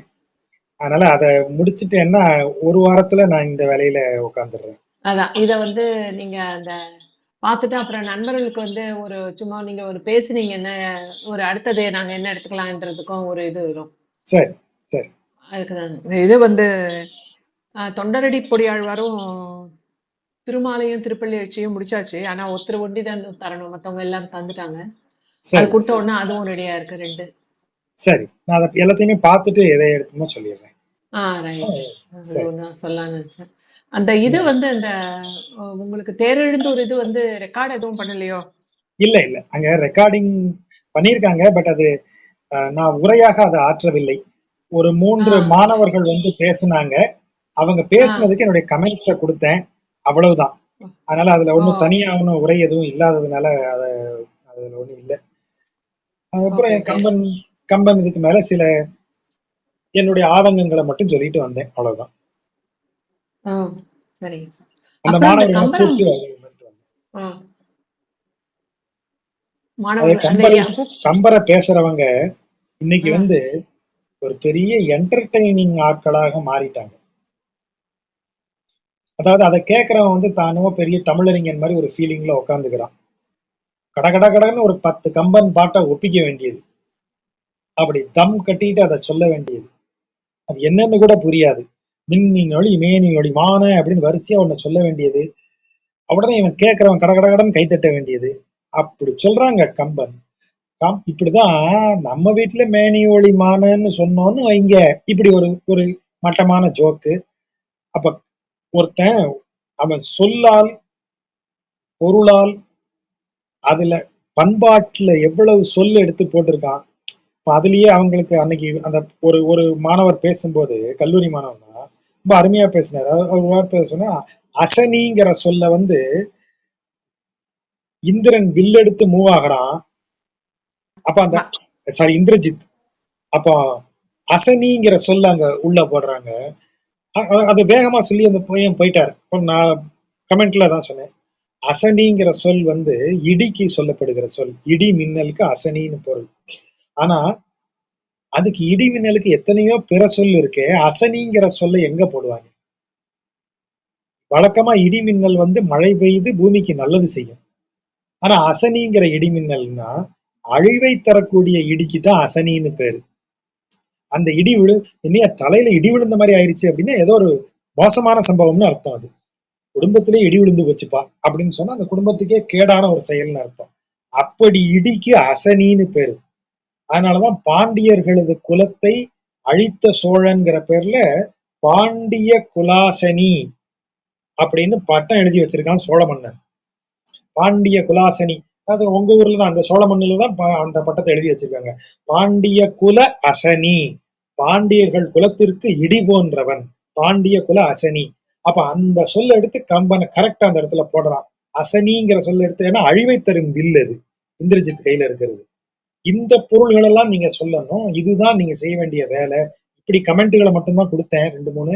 அதுக்கு மேல அவையும் அதற்குரிய அவை அல்ல, அதுவும் இல்லை. அதனால ஓரளவுக்கு மட்டும்தான் சொல்ல முடிஞ்சது. கம்பனை பேசுற எல்லாரும் அதெல்லாம் சொல்ல மாட்டேங்கிறாங்க, சும்மா 4 பேர் பண்றாங்க. இந்த பசங்களை அப்புறம் தனியா கூப்பிட்டு, ஒரு பிஹெச்டி ஸ்டூடெண்ட் வேற அதுல இருக்காங்க, சொல்லிட்டு வந்தேன், ஒரு சந்தர்ப்பத்திலையும் கம்பனை பேசுற நீங்க வெறும் என்டர்டெய்னர்ஸா ஆயிராதீங்க, வெறும் மேடை பேச்ச கம்பனை பற்றி மேடை பேச்சாளர்களா மாறிடாதீங்க. இன்னைக்கு அப்படிப்பட்ட மேடை பேச்சாளர்கள் தான் இருக்காங்க. கம்பனில் அறிஞர்கள் இன்றைக்கு குறைந்து போய்விட்டார்கள். தயவு செய்து கம்பன்ல ஸ்காலர்ஸா இருங்க. ஒரு சந்தர்ப்பத்திலையும் மேடைக்காக கம்பனை கூட்டு வந்துட்டு, இந்த மேடையில ஒருத்தன் குட்டிக்கரன் அடிச்சா கூட கைதட்டுவாங்க, கம்பனை குட்டிக்கரன் அடிக்க வச்சிடாதீங்க. இந்த வார்த்தையை தான் சொன்னேன், கம்பனை குட்டிக்கரன் அடிக்க வச்சிடாதீங்க, கம்பனை கோமாளியாக்கி இங்க நிறுத்திடாதீங்க. உங்களுக்கு இன்னும் வாழ்க்கை நிறைய இருக்கு. இன்னும் ஒரு 30 ஆண்டுகளுக்காவது மேடைகள்ல பேசக்கூடிய வயது உங்களுக்கு இருக்கு. தயவு செய்து எந்த சந்தர்ப்பத்திலையும் கம்பனை வெறும் என்டர்டெய்னரா கோமாளியா நிறுத்திடாதீங்கன்னு சொன்னேன். எத்தனை பேர் ஃபாலோ பண்ண போறாங்கன்னு தெரியல. 3ல 2 நம்பிக்கை இருக்கு, 1 கம்பனை கோமாளி ஆக்கிரும்னு தான் தோணுது. அவ்வளவுதான், இதுதான் நடந்தது. ஆஹா ரொம்ப பேத்தட்டிக்கா இருக்கு சார் சொல்றேன். ஸ்கூல்ல எல்லாம் ஸ்கூல் காலேஜ்ல எல்லாம் அப்படித்தான் பேசணுங்கிற மாதிரி தான் சார் இப்ப சொல்லி தராங்க. இப்ப நீங்க மேடை நிறைய பேர் பார்த்தீங்கன்னா மேடை பேச்சுல எல்லாம் வந்து கொஞ்சம் ரொம்ப சாதாரணமான விஷயங்களை கலந்து பேசினாதான் ஹாஸ்யம்னு நினைக்கிறேன். ஒரு இதுவா பேசுறது, சிரிப்பு உண்டாக்குற பேசுறதுக்கு வந்து ஒரு ஸ்டாண்டர்டு வேணும்ன்றதே யாரும் பண்றது இல்லை. என்ன சார், நீங்க வந்து ஒரு ஏதோ நீங்க இது ஒரு சொன்னீங்க 2 கம்பராமாயணம்.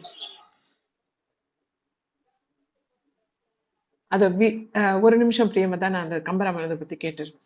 சார், நீங்க யாருடையதோ நீங்க நேரா அந்த இதுல வெப்ல தேடி பாருங்கன்னு முன்னாடி சொன்னீங்க சார். யாரோடது அது? புரியல, எது? இல்ல, கம்பராமாயணத்தோடது அவருடைய உரை இருக்கும், நீங்க தேடி பாருங்க அப்படின்னு சொல்லி சொன்னீங்க. யாரோடது அது? ஞாபகம் இல்லையே. இவர் ரொம்ப ஃபேமஸ். வைமுகோ சொல்லியிருப்பேன். இல்ல, அது உங்களுக்கு ரொம்ப ஃப்ரெண்டு சார் அவங்க. அந்த இதுலலாம் வந்து கூட, இப்போ அந்த இதுல கூட விஷ்ணுபுரம் இதுல கூட அவருக்கு கொண்டு போய் நாஞ்சில் டீ நாடன் சாரா? நாஞ்சில் நாடன் சார் இது இருக்கா? நாஞ்சில் நாடன் சார்ந்து யூடியூப்ல அந்த பிரைவேட் இதுலதான் இருக்குன்னு நினைக்கிறேன், பப்ளிக்ல இல்ல. பொதுவா பேசுனதுதான் இருக்கும். அதான், அதுதான் நீங்க சொன்னீங்க சார் கொஞ்ச நாள் முன்னாடி. ஆமா, அது இருக்கும். நீங்க பாக்குறதா இருந்தா அதை பாருங்க அப்படின்னு சொன்னீங்க. சரி, நான் அதை கேட்கறேன். அது எங்க இருக்கு, யாருக்கிட்ட அது இருக்குன்னு. ஆ, கனடா குரூப் தான் வச்சிருப்பாங்க, அதை கேட்கறேன். யாரோட குரூப் சார்? கனடால ஒரு குரூப் இருக்காங்க மக்கள், ஓ, அவங்கதான் அதை அவங்களா? ஆமா ஆர்கனைஸ் பண்ணது. சரி, நான் இந்த சுக்ரி அந்த மாதிரி இடத்துல நான் வேணா கேக்குறேன். அதை கேட்டு பாருங்க. பழனி ஜோதிட்ட கேளுங்க. பழனி ஜோதிட்ட ஓ, வேற யாரையாவது ஓகே கேட்டு ஓகே, பாருங்க. சரிங்க. அவங்கள்ட்ட இருந்தா அந்த லிங்க் இருக்கும். ரைட், பிரியமதப்ப நீங்க கேளுங்க. கேள்வி நானும் கேட்டேன். கனடா குரூப்னா அந்த ஆனந்த்னு ஒருத்தர் இருப்பாரு, யாரு இருப்பாரு? கனடா குரூப்ல எல்லாரையும் தெரியல, உஷா மதிவாணன். உங்ககிட்ட இருந்து நாஞ்சில் நாடன் சாரோடது இது கிடைக்குமா? அதான், எனக்கு அவங்க கனடா குரூப்ல இருக்காங்களான்னு தெரியல.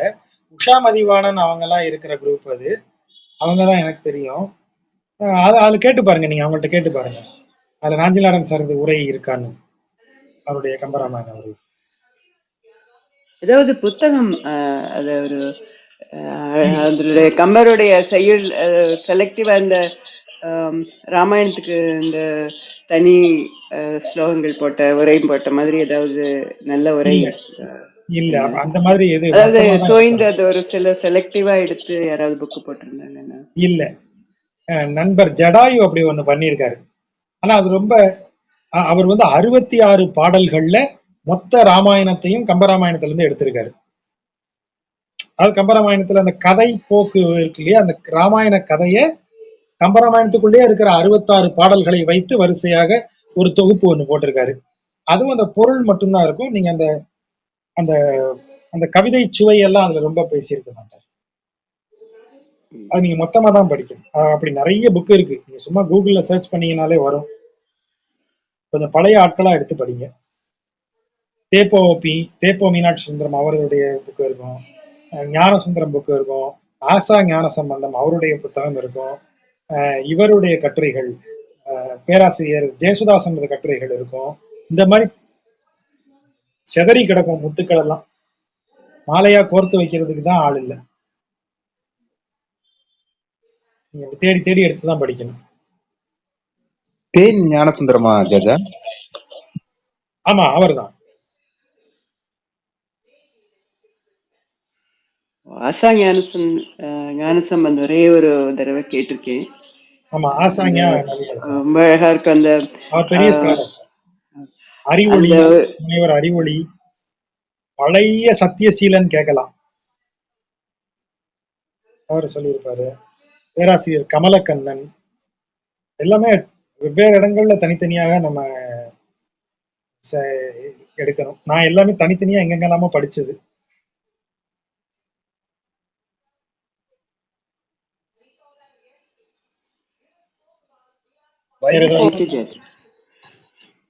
வேற கேள்விகள் இருக்கா?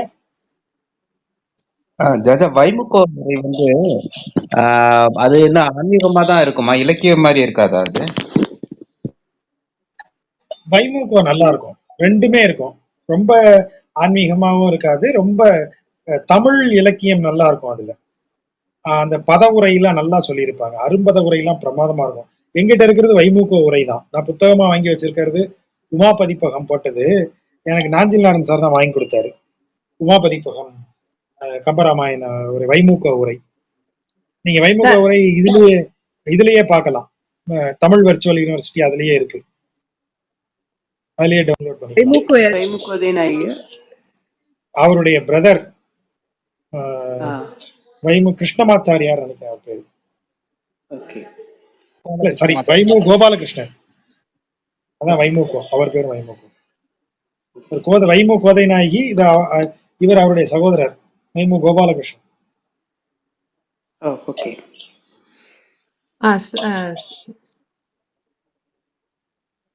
ஓகே.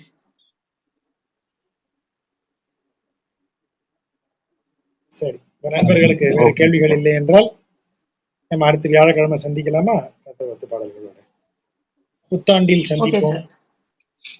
நண்பர்களுக்கு நன்றி. நன்றி நன்றி ஜட்ஜா. புத்தாண்டு வாழ்த்துக்கள் சார் எல்லாருக்கும். புத்தாண்டில் தான் நன்றி. சந்திக்க போறேன். ஆமா, புத்தாண்டுல சந்திக்க போறோம்ல. ஆமா சரி. ஓகே.